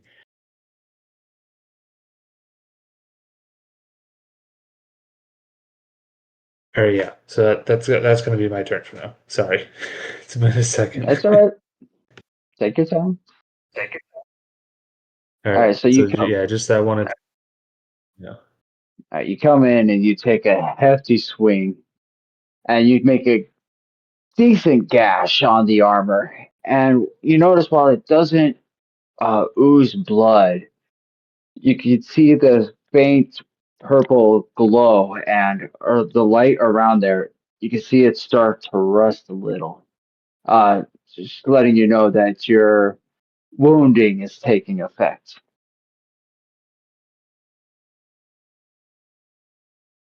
And after that, it comes down to the horse. This zombified horse uh, comes to an abrupt halt, turns around, and it sees Winston, who's kind of walked up in between. And it turns and it charges, and it's going to raise up and try to knock you down with its hooves. Going to be a 17 to hit you, Winston. Oh yeah, that hits.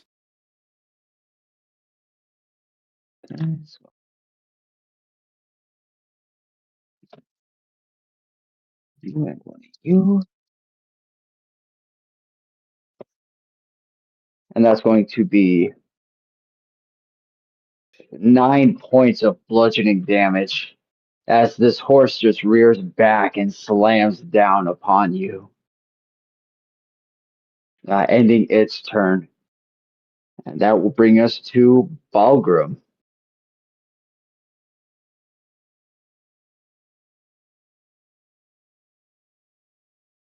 This is one of those times where it's brawn over brain, right, boys? And he just runs into the one that just landed that pretty devastating hit. And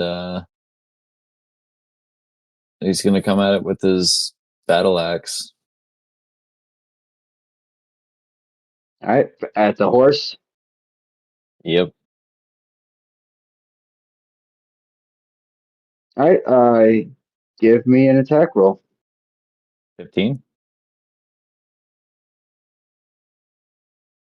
That hits. All right. 7 points of damage. All right, so you watch as this horse attacked your little buddy there, and no one else allowed to hurt him. You need to be able to shake him once in a while. So you come up and you reach back and you cleave down with your axe and deal a decent chunk into this horse. Do you have anything else you would like to do? I'm gonna bonus action shield bash with my shield master feat. If I take the attack action on my turn, I can take a bonus action to try to shove a creature within 5 feet with my shield. And I'm guessing that's a strength check or athletics. I'd say what is shove?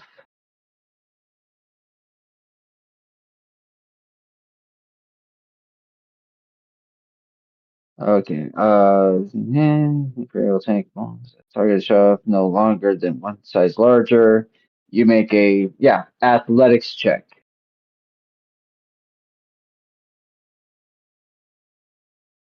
Ooh, dirty 20. So yeah, after you take this cleave, you take your shield and you're able to shove it right up under this horse and back it up 5 feet off of Winston. Falgrim just looks down at Winston. I got you, little man.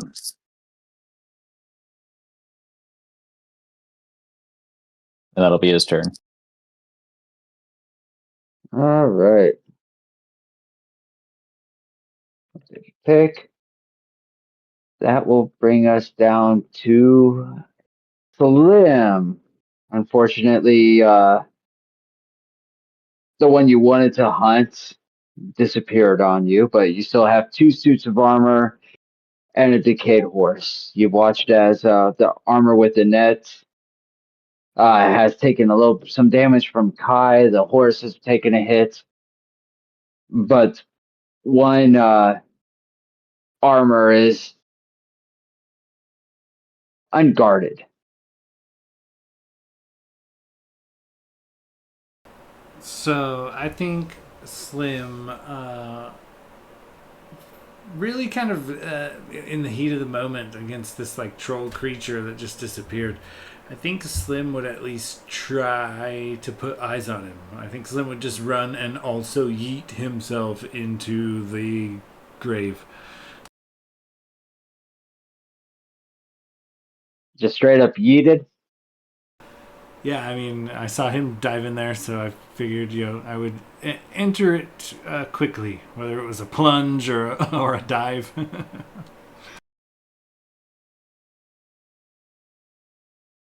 So as you go running and you just jump in, you enter into this purple glow all around you as you fall.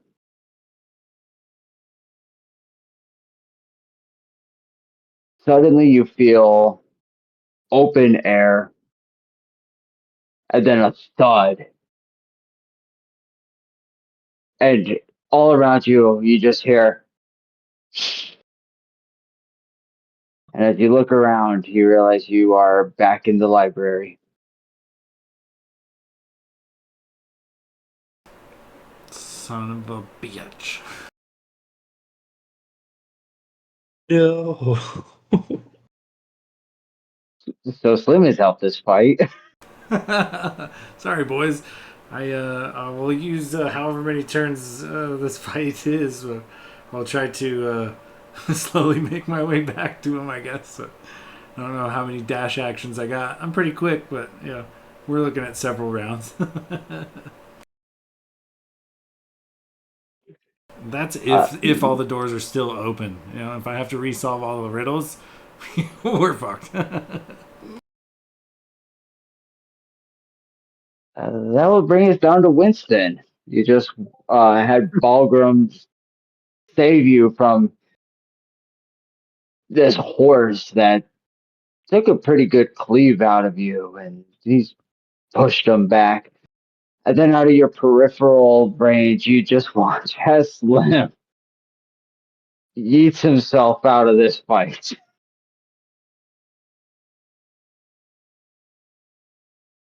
Oh man.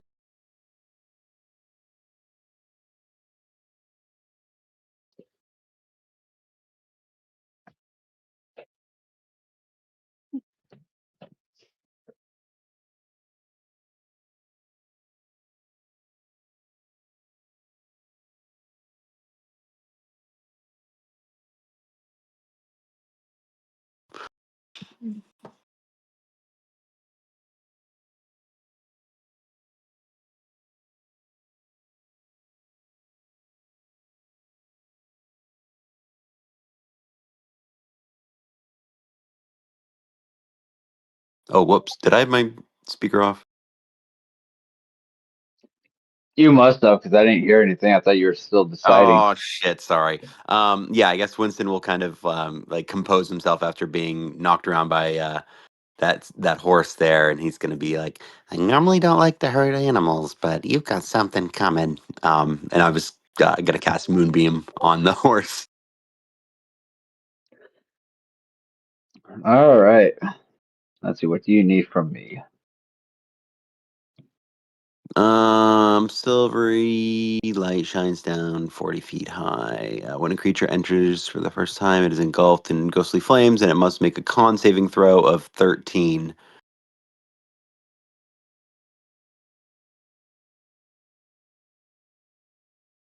All right. And And what level are you going to cast this at? I think it's just second level.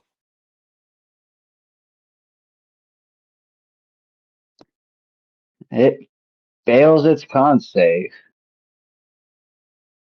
Okay. All right. So it's going to take 2d10 radiant.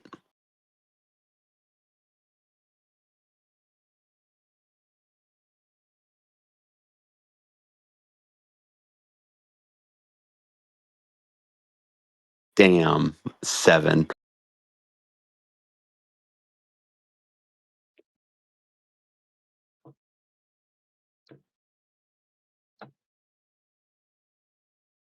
All right. So you call this moonbeam down, and it just glows. You just watch this bright, radiant, almost looks fiery damage. You watch as the horse winces from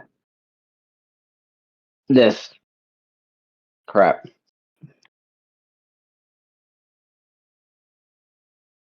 Um, and I'm going to, as a bonus action, I'm going to, I guess, is Kai right near me? I guess, yeah, Kai and Balgrim are probably near me, right? Yes. I'm going to, kind of, Winston's going to be like, all right, everybody, stay close as you can. And I'm going to drop a, he'll kind of like put his hand out and raise it into the air as a, kind of like this gnarled piece of wood comes out of the ground, a totem of sorts, shaped as a unicorn. All right. So you reach down and you call forth a unicorn into this area. And I'm going to just go ahead and take maybe like 10 feet, go 10 feet back.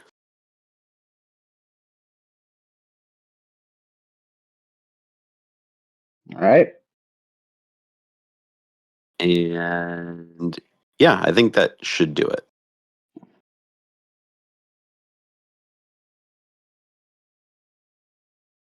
Okay.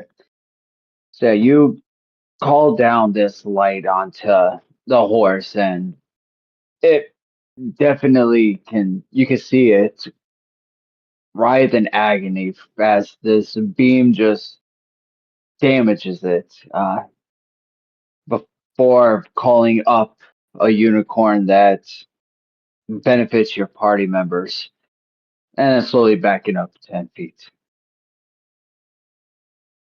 That brings us down to the suit of armor holding a club. Uh, seeing you back away and being the one to approach, the armor starts to move towards you, but then catches Balgrim in his sights, who is still up in the grave plot area. So instead, he flanks Balgrim and brings down his club.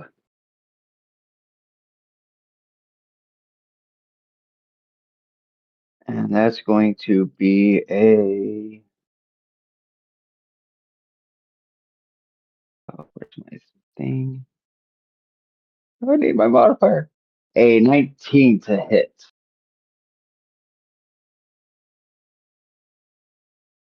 Yeah, that's a hit. Oof. So he comes down and he brings just a hard crash down on you and deals 7 damage. Now let me ask you this, Balgrim. When you're not adventuring and Balgrim is ready to go out on the town and cut loose, what would his clubbing clothes be? I'd imagine slim fit, sort of hide pants, his finest boots, and a nice tunic that's like a little too snug so it bulges and shows his muscles, unbuttoned, dangerously low, and his hair pulled back in a tight bun. So as you take this damage, you get hit pretty well. And as you're wincing, you realize that you're no longer wearing your armor. Instead, you could feel the cloth as it presses against your muscles, and you feel your hair off of your neck. And not sweaty, but dried and pulled back. And you realize that you're not made right now for a battle. You're made for a different type of wrestling. And it gives you a little panic because you're no longer protected as you feel the club once again come down and smack you, this time for 5 points of bludgeoning damage, as you are then returned back into your normal suit of armor.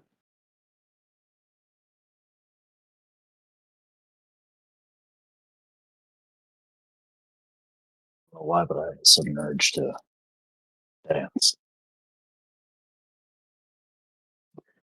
After that, we come down to the net, and he takes his net, throws it over Kai, who came in and hit him pretty well. And that's going to be an 18 to hit.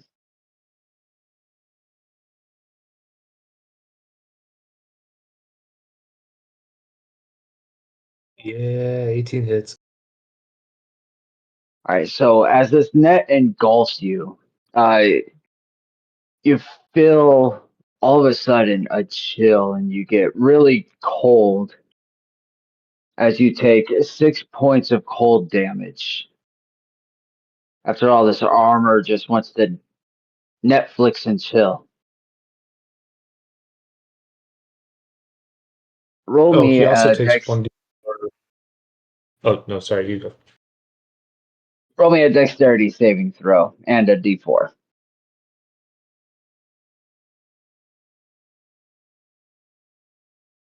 A dexterity and a what?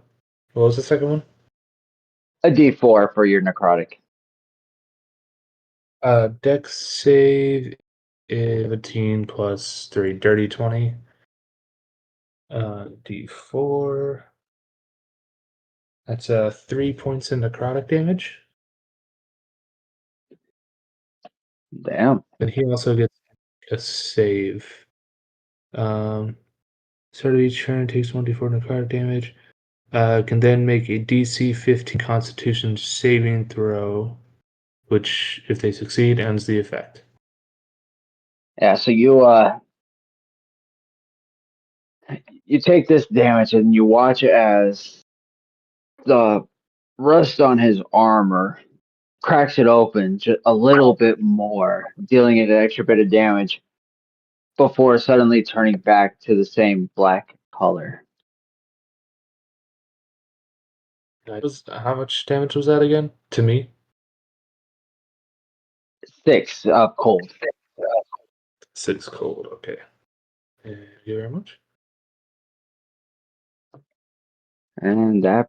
And you're able to escape out of the net and not be restrained.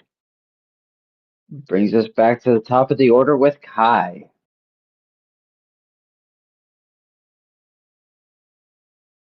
All right. You said I am able to escape without being restrained because I succeeded? Yes.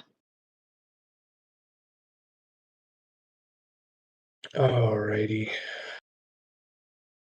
Is the last map still relatively accurate? No, because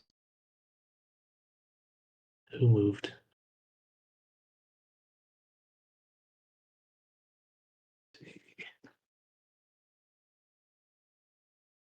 I'm sending it updated right now. Oh, okay, perfect. Sweet.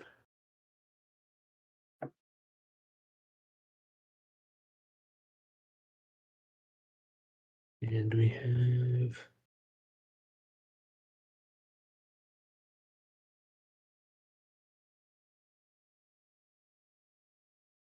is the orange the unicorn?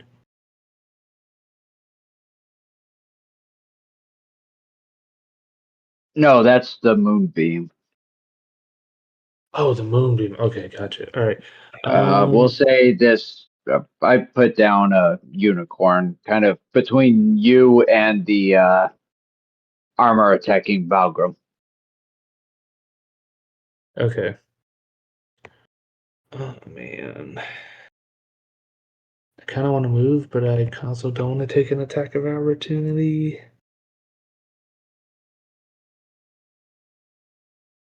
Because I want to do one of my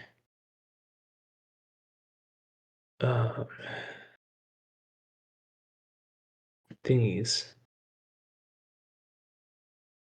Paint switch whenever you turn.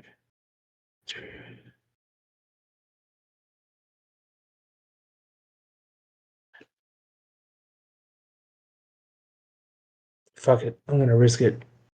Because Bulgrim took some pretty big hits last round, right? Well, what you can do is use your action to disengage, and then use your bonus action for action surge. Oh, that's a good point. I do have actually. Yeah. Thank you. That good thinking. Okay. Yeah, I'm going to do that. Um,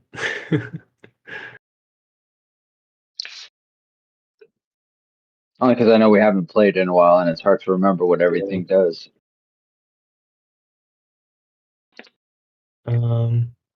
yeah, so I'm going to action, disengage, and then move.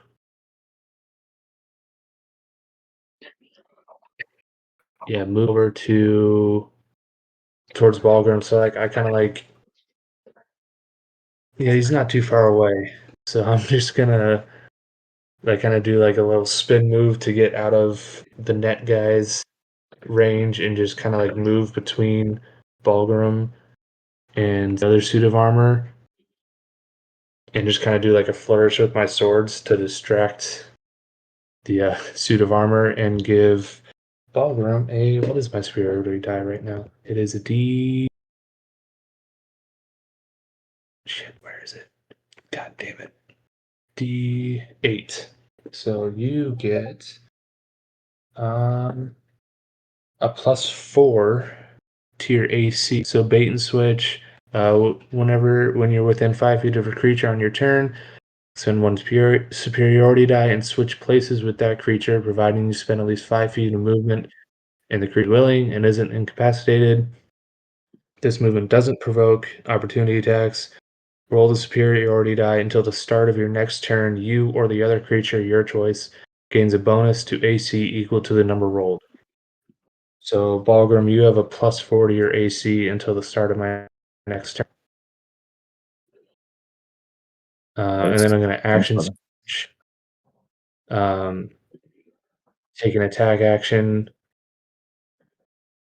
with Were you swords. pushing Balgrim back like towards the horse and away from the armor? I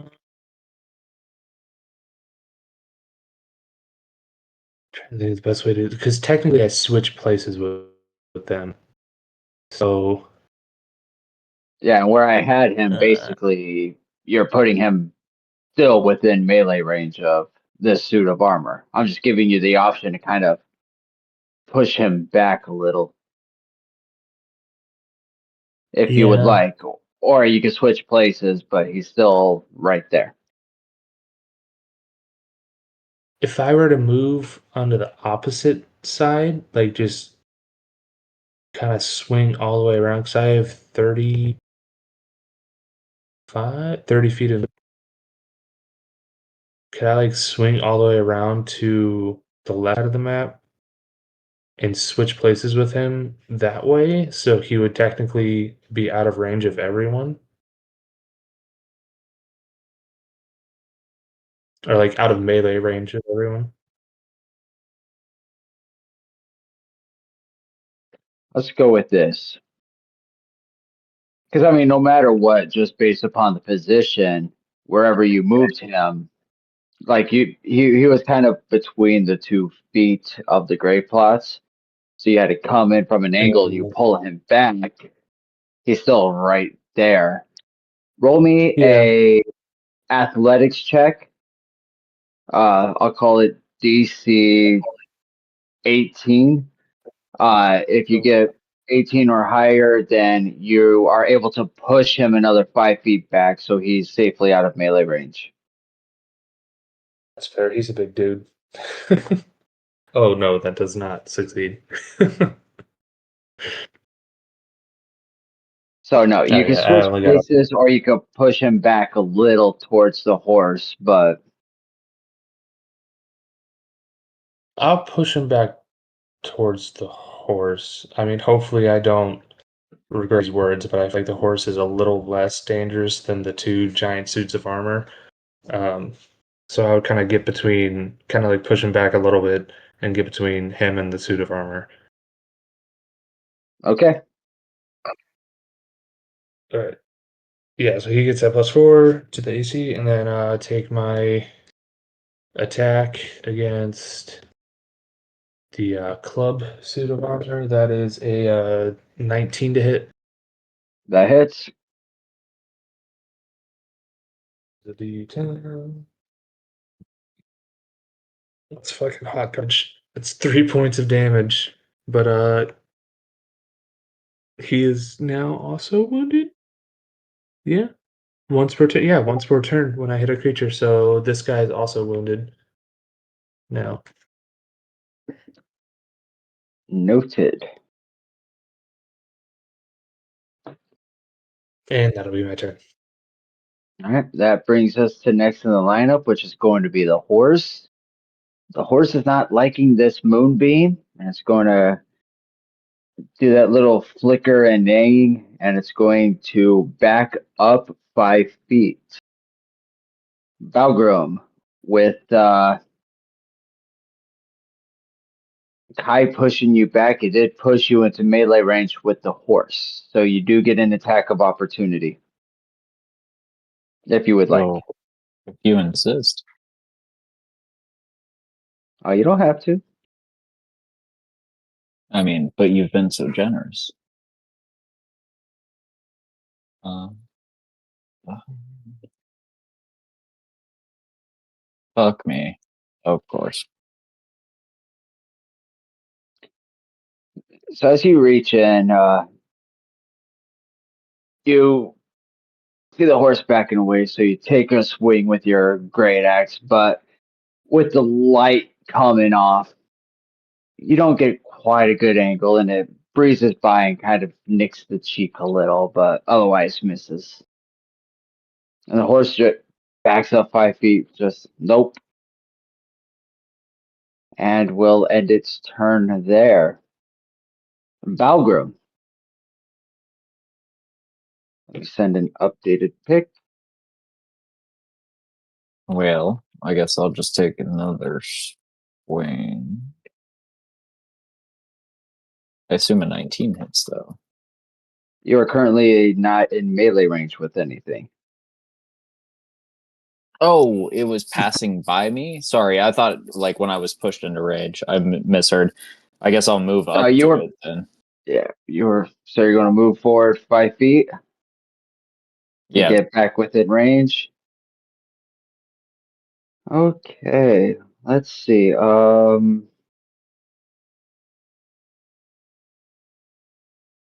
Winston, can you roll me 2d10?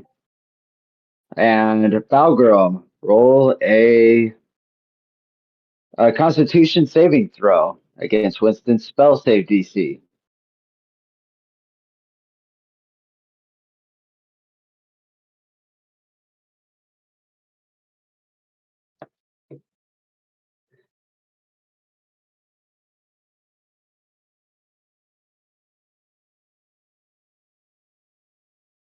damn it. I'll think now Avery's just being pissed at you. Things are happening. I Okay, I'm just want pretty to sure kill this that horse and go to bed. Valgrim, you walked directly into Winston's moonbeam, taking 10 points of radiant damage in the process. They did. Yeah, totally forgot about the moonbeam just chilling there. But and yeah, let's still let you keep your other hits. So roll some damage.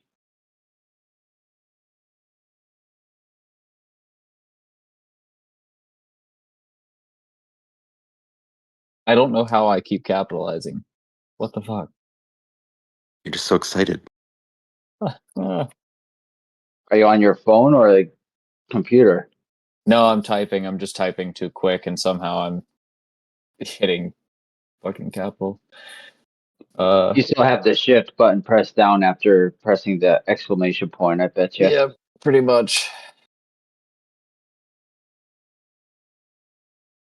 You're just trying to roll really hard, but also through Avery, so you just capitalize shit. There we go.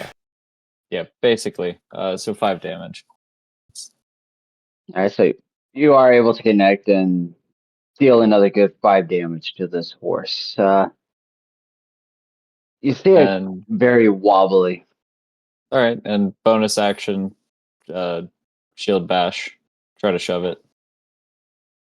All right, give me a strength 18. athletics. 10 plus 3. Yep, just beats. So you're able to push it back another 5 feet, traveling with it, carrying yourself out of the moonbeam. Sweet.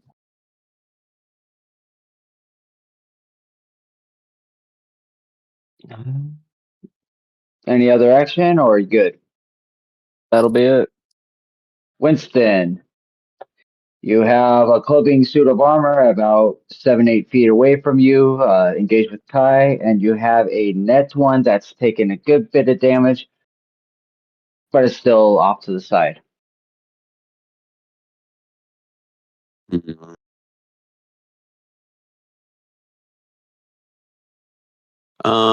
I'm going to. I guess Winston is going to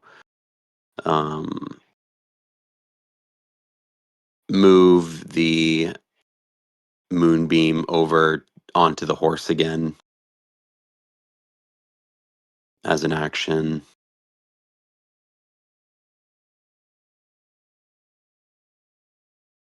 And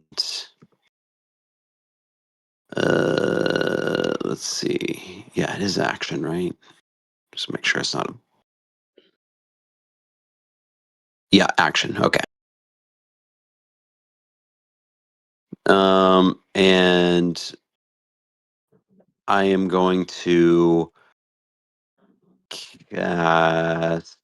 I'm going to go ahead and throw out some healing word to Balgrim.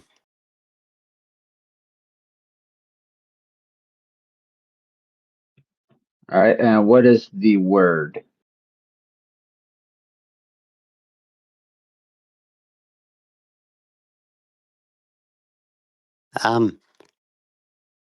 Stand up and fight, because if you die, I'm dead. And yeah, maybe see some like a little flourish of leaves kind of fly around him. All right, Um, roll me damage and roll me healing.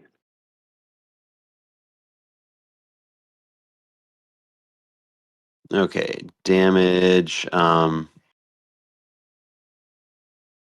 Nope, not 2d20s. Damage. Oh my fucking word. You've got to be kidding me. Frey, I hate you tonight. 7 points of radiant damage to Horsey. If he does, he get a? I think he gets another con save. He succeeds this time.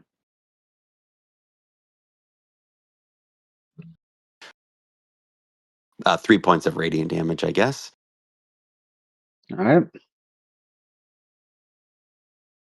And then yeah, I'll use my bonus action to heal. I already said that. Once I think just 1d4 plus I think it's 3.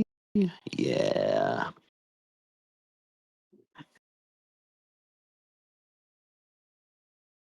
Okay, so Balgrim, you get an extra 5 HP on, and with the totem, whenever I cast a healing spell with the unicorn totem, heal spells also heal 4 HP to allies. Perfect. So yeah, Kai, you can take another 4.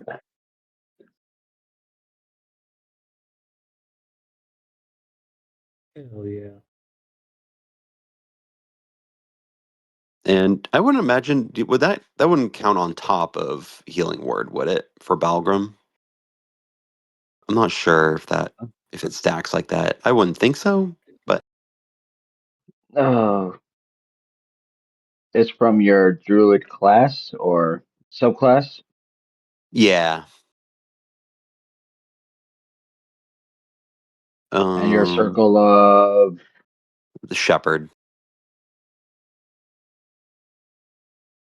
spirit totem, unicorn spirits.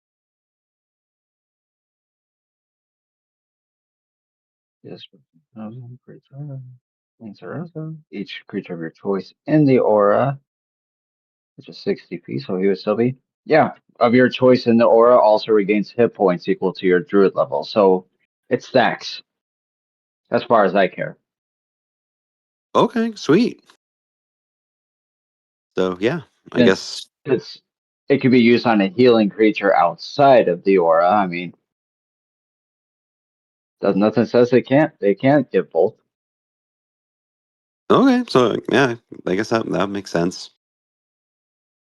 Yeah. So I guess 9 HP to Balgrim and 4 to Kai. All right. Slim, roll me a d4. 1d4, you say? 3. You have made it through 3 rooms on your way back. The doors have been left open and solved, so you're able to just rush. Uh, all traps are already sprung. Although you did look up to make sure no other books came falling on you. Excellent, yeah. I'll just keep sprinting towards the party and trying to keep an eye out for the Trolley McTrollerton. And that brings us to the suit with the club, who is going to attack Kai, who decided to get up in his business. And he takes a swing down with the club. Kai, you're able to move your shield in such a way it deflects as it comes swinging down and smashes it to the ground instead. From there, the net's going to come down and throw the net back over you, Kai. Fuck, a 2 and then a 4. That die's done. This one also comes swinging at you, and you're able to shift around and sidestep the net as easily as you moved around the club. Both attacks missing. That will bring us back to the top of the order with Kai.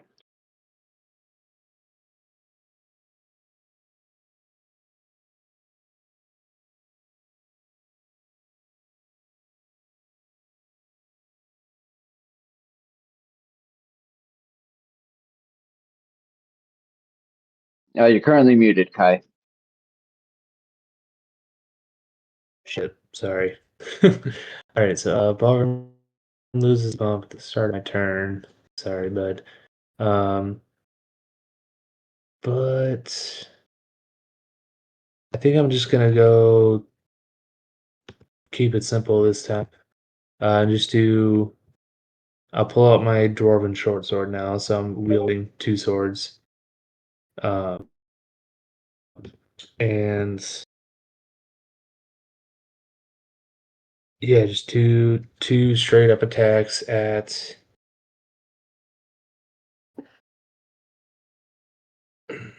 the club. I'm just gonna try and hit him with both. All right, roll me So two I'll do the attack sword of rolls. wounding. Yep. Oh, also, did we roll? We didn't do the D4 necrotic for the club Yep, because the roll club that guy out. took a swing at me, right?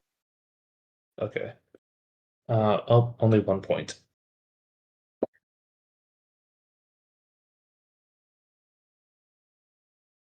All right.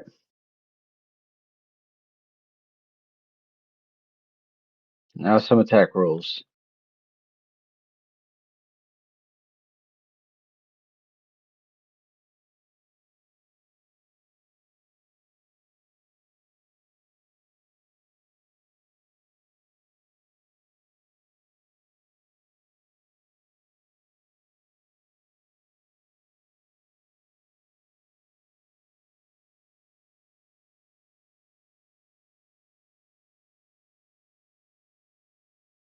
All right, it's been a second. Attack roll. Um, Not great. First one is a 12 with the sword of wounding. All right, so you take a swing and with the distraction of the net knight, your swing is a little bit off mark as it goes skittering by. Okay. All right. Second attack with 2 weapon fighting is a 18 on the die for 23. That one hits. All right. So that's just the plain regular dwarven short sword, or yeah, short sword. So D6, 5 on the die for 3 plus 3, 8. 8 points of damage. Let's just go with how do you do this on the nightclub? All right.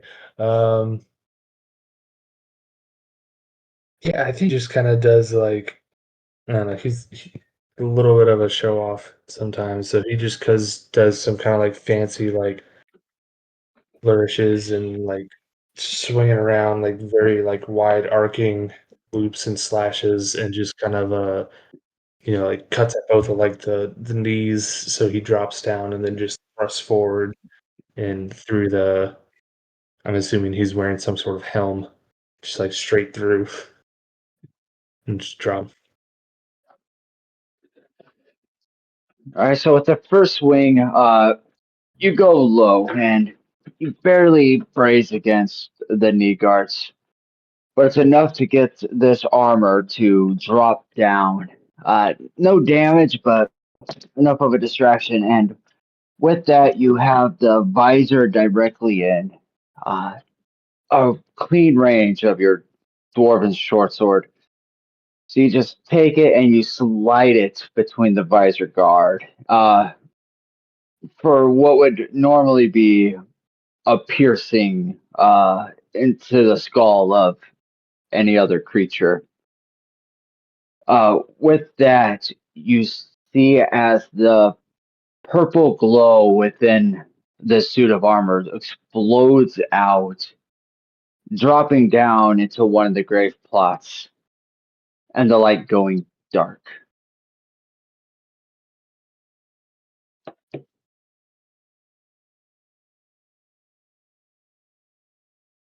So, so one of the grave plots like dims, like goes dark as I kill this one. You said.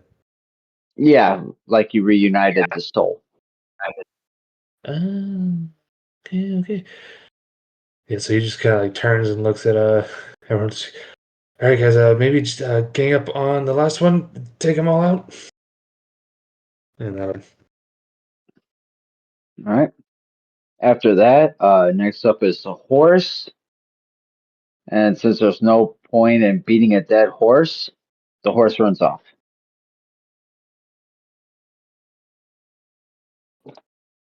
And that brings us down to Balgrim. You watch as this horse just galloped away, hearing Kai yell about one of the knights being dead and maybe just taking out the other one. Could be a good way to put an end to this fight.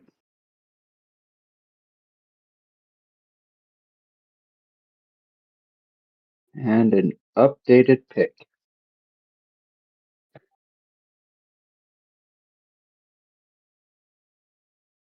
Could I take this opportunity to attempt to lay down the other knight via shield bash?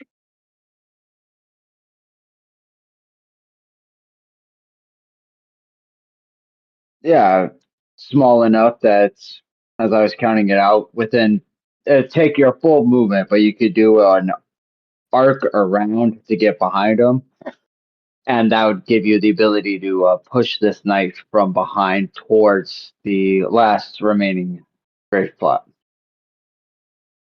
Okay. So give me a athletics check. Out of fairness to the rules, I do have to make an attack first, which is going to miss, like usual. But here is the shield bash.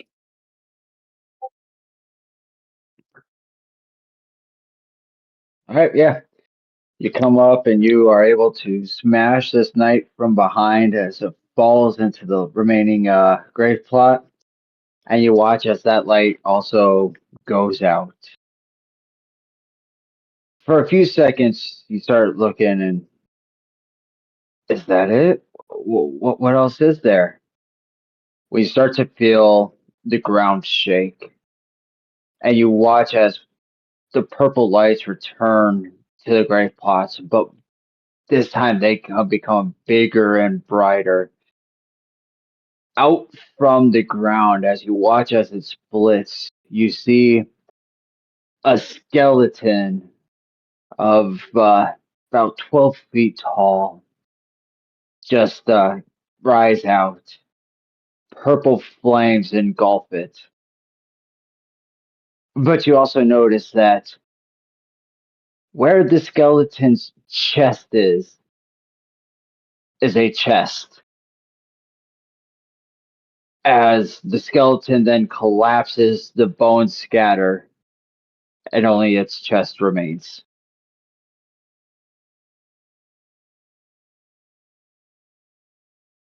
And you hear a voice. Well done.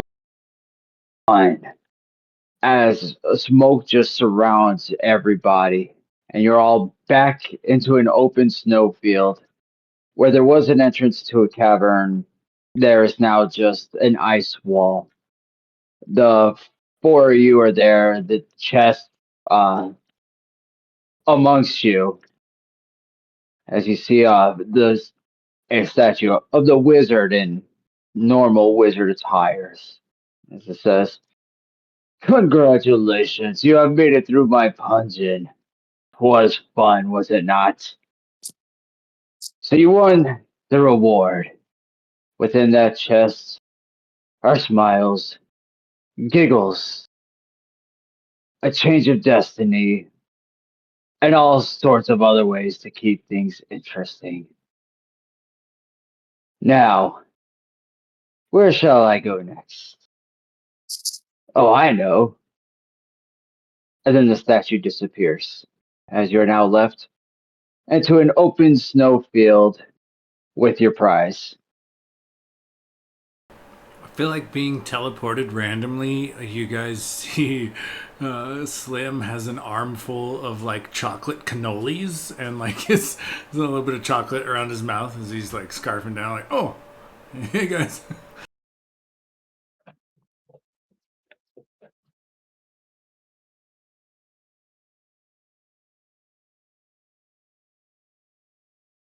So you did the thing, huh? I was coming, I swear, as he scarfs down another cannoli.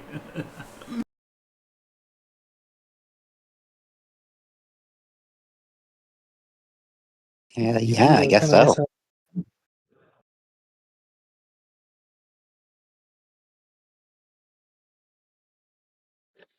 All right, so to fast track it a little, you guys grab the chest, you carry it back to Zook's uh, igloo. He says, "Ah, you made it. Told you a horrible, treacherous place that was. Those puns and play on words.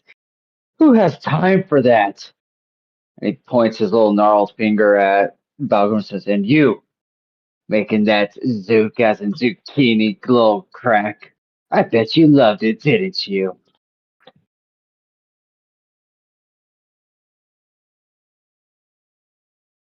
He just shrugs sheepishly.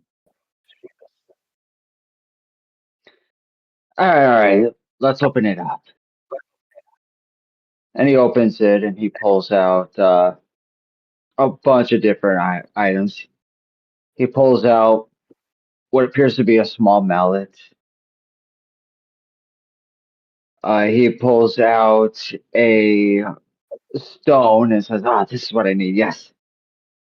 A wand, a scroll, pulls out a card deck and he looks at it and he pockets that,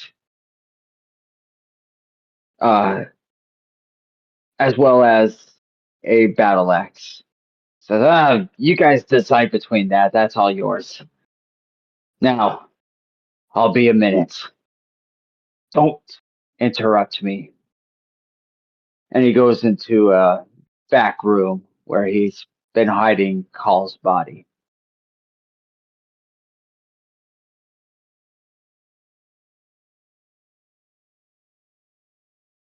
So as you look at these magic items, you realize that the wand is a wand of smiles.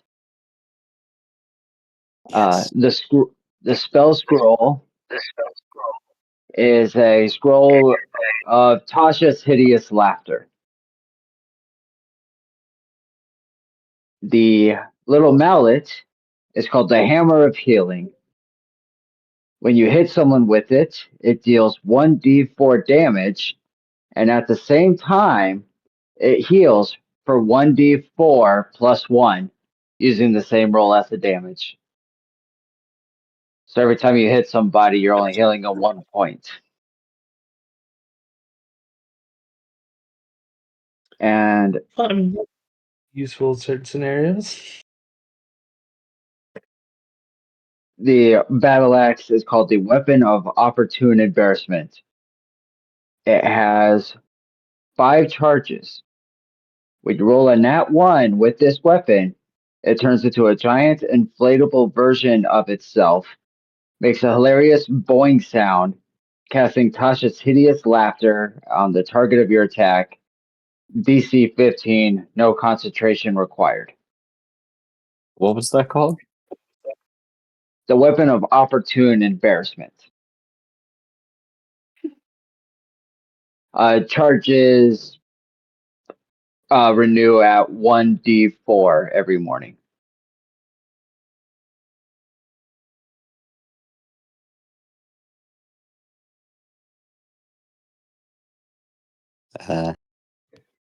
I guess Winston will take the wand and cast it towards Kai.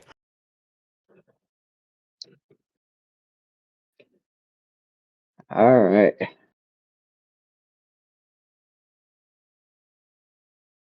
I can actually pull it up.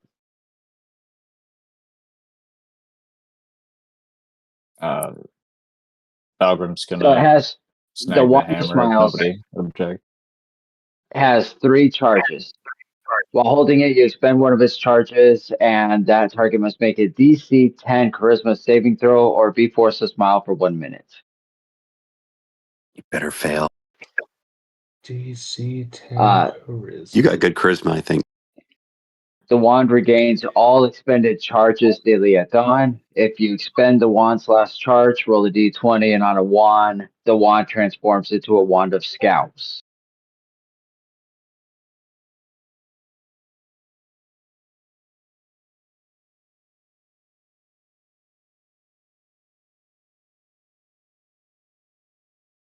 Smile, you son of a bitch. No.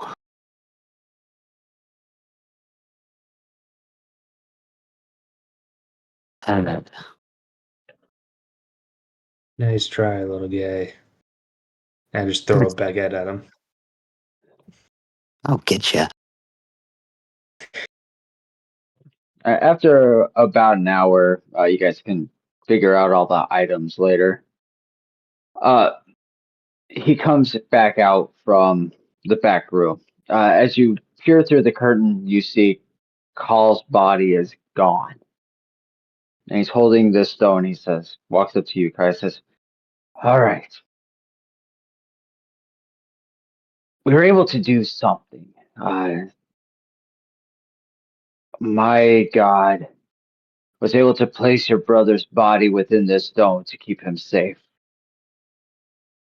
Now, you are able to call him forth, and his soul being attached to his body, he doesn't fully come back, but you can use him and be helpful. But be careful, any damage done to your brother's body starts to crack this stone.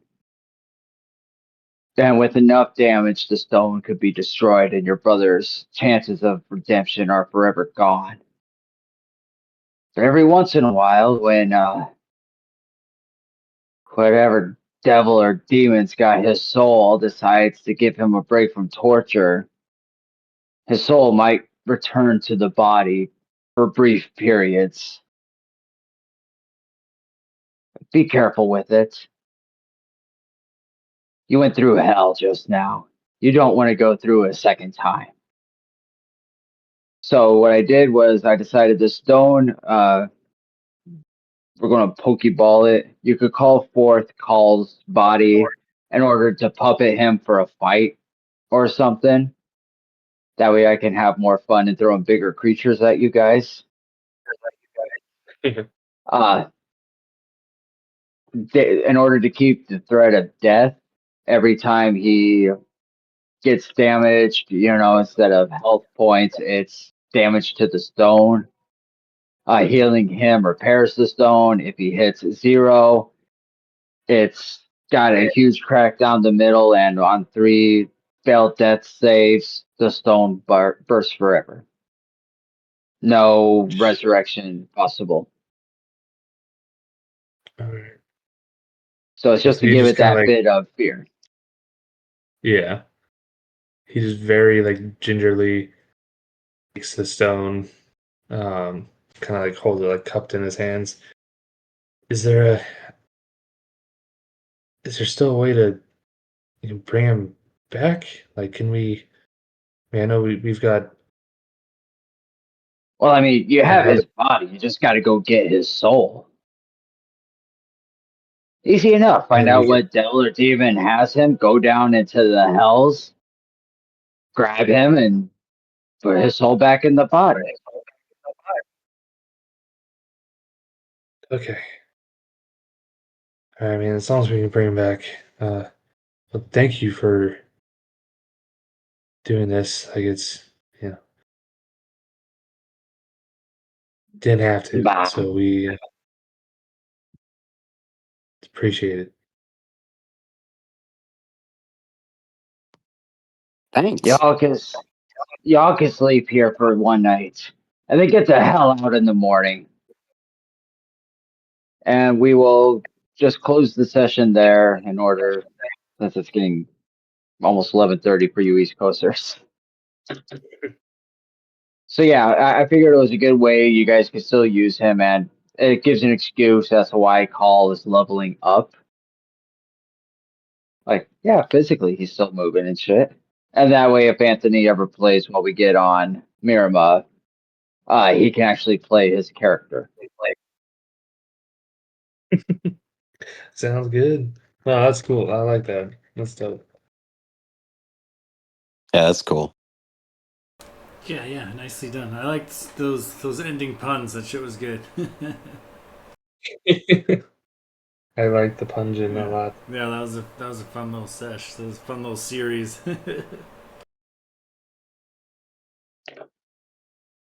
All right, fellas. Yeah. I gotta kick rocks. I got a couple things I need to do before I head to bed. So keep in touch, man. Let's do this crazy thing again soon.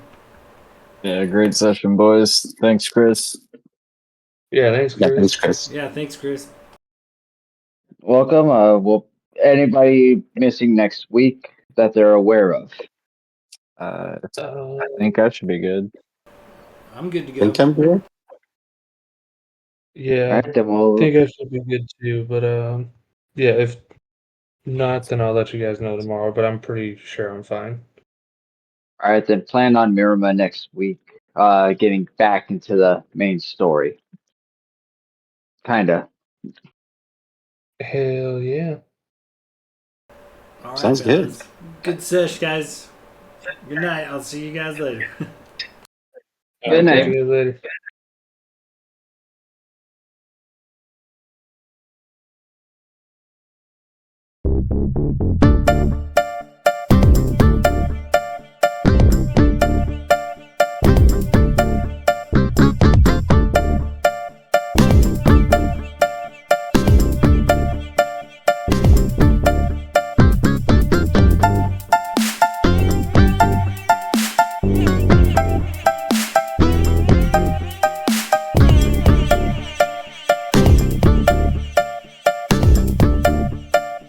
Thank you.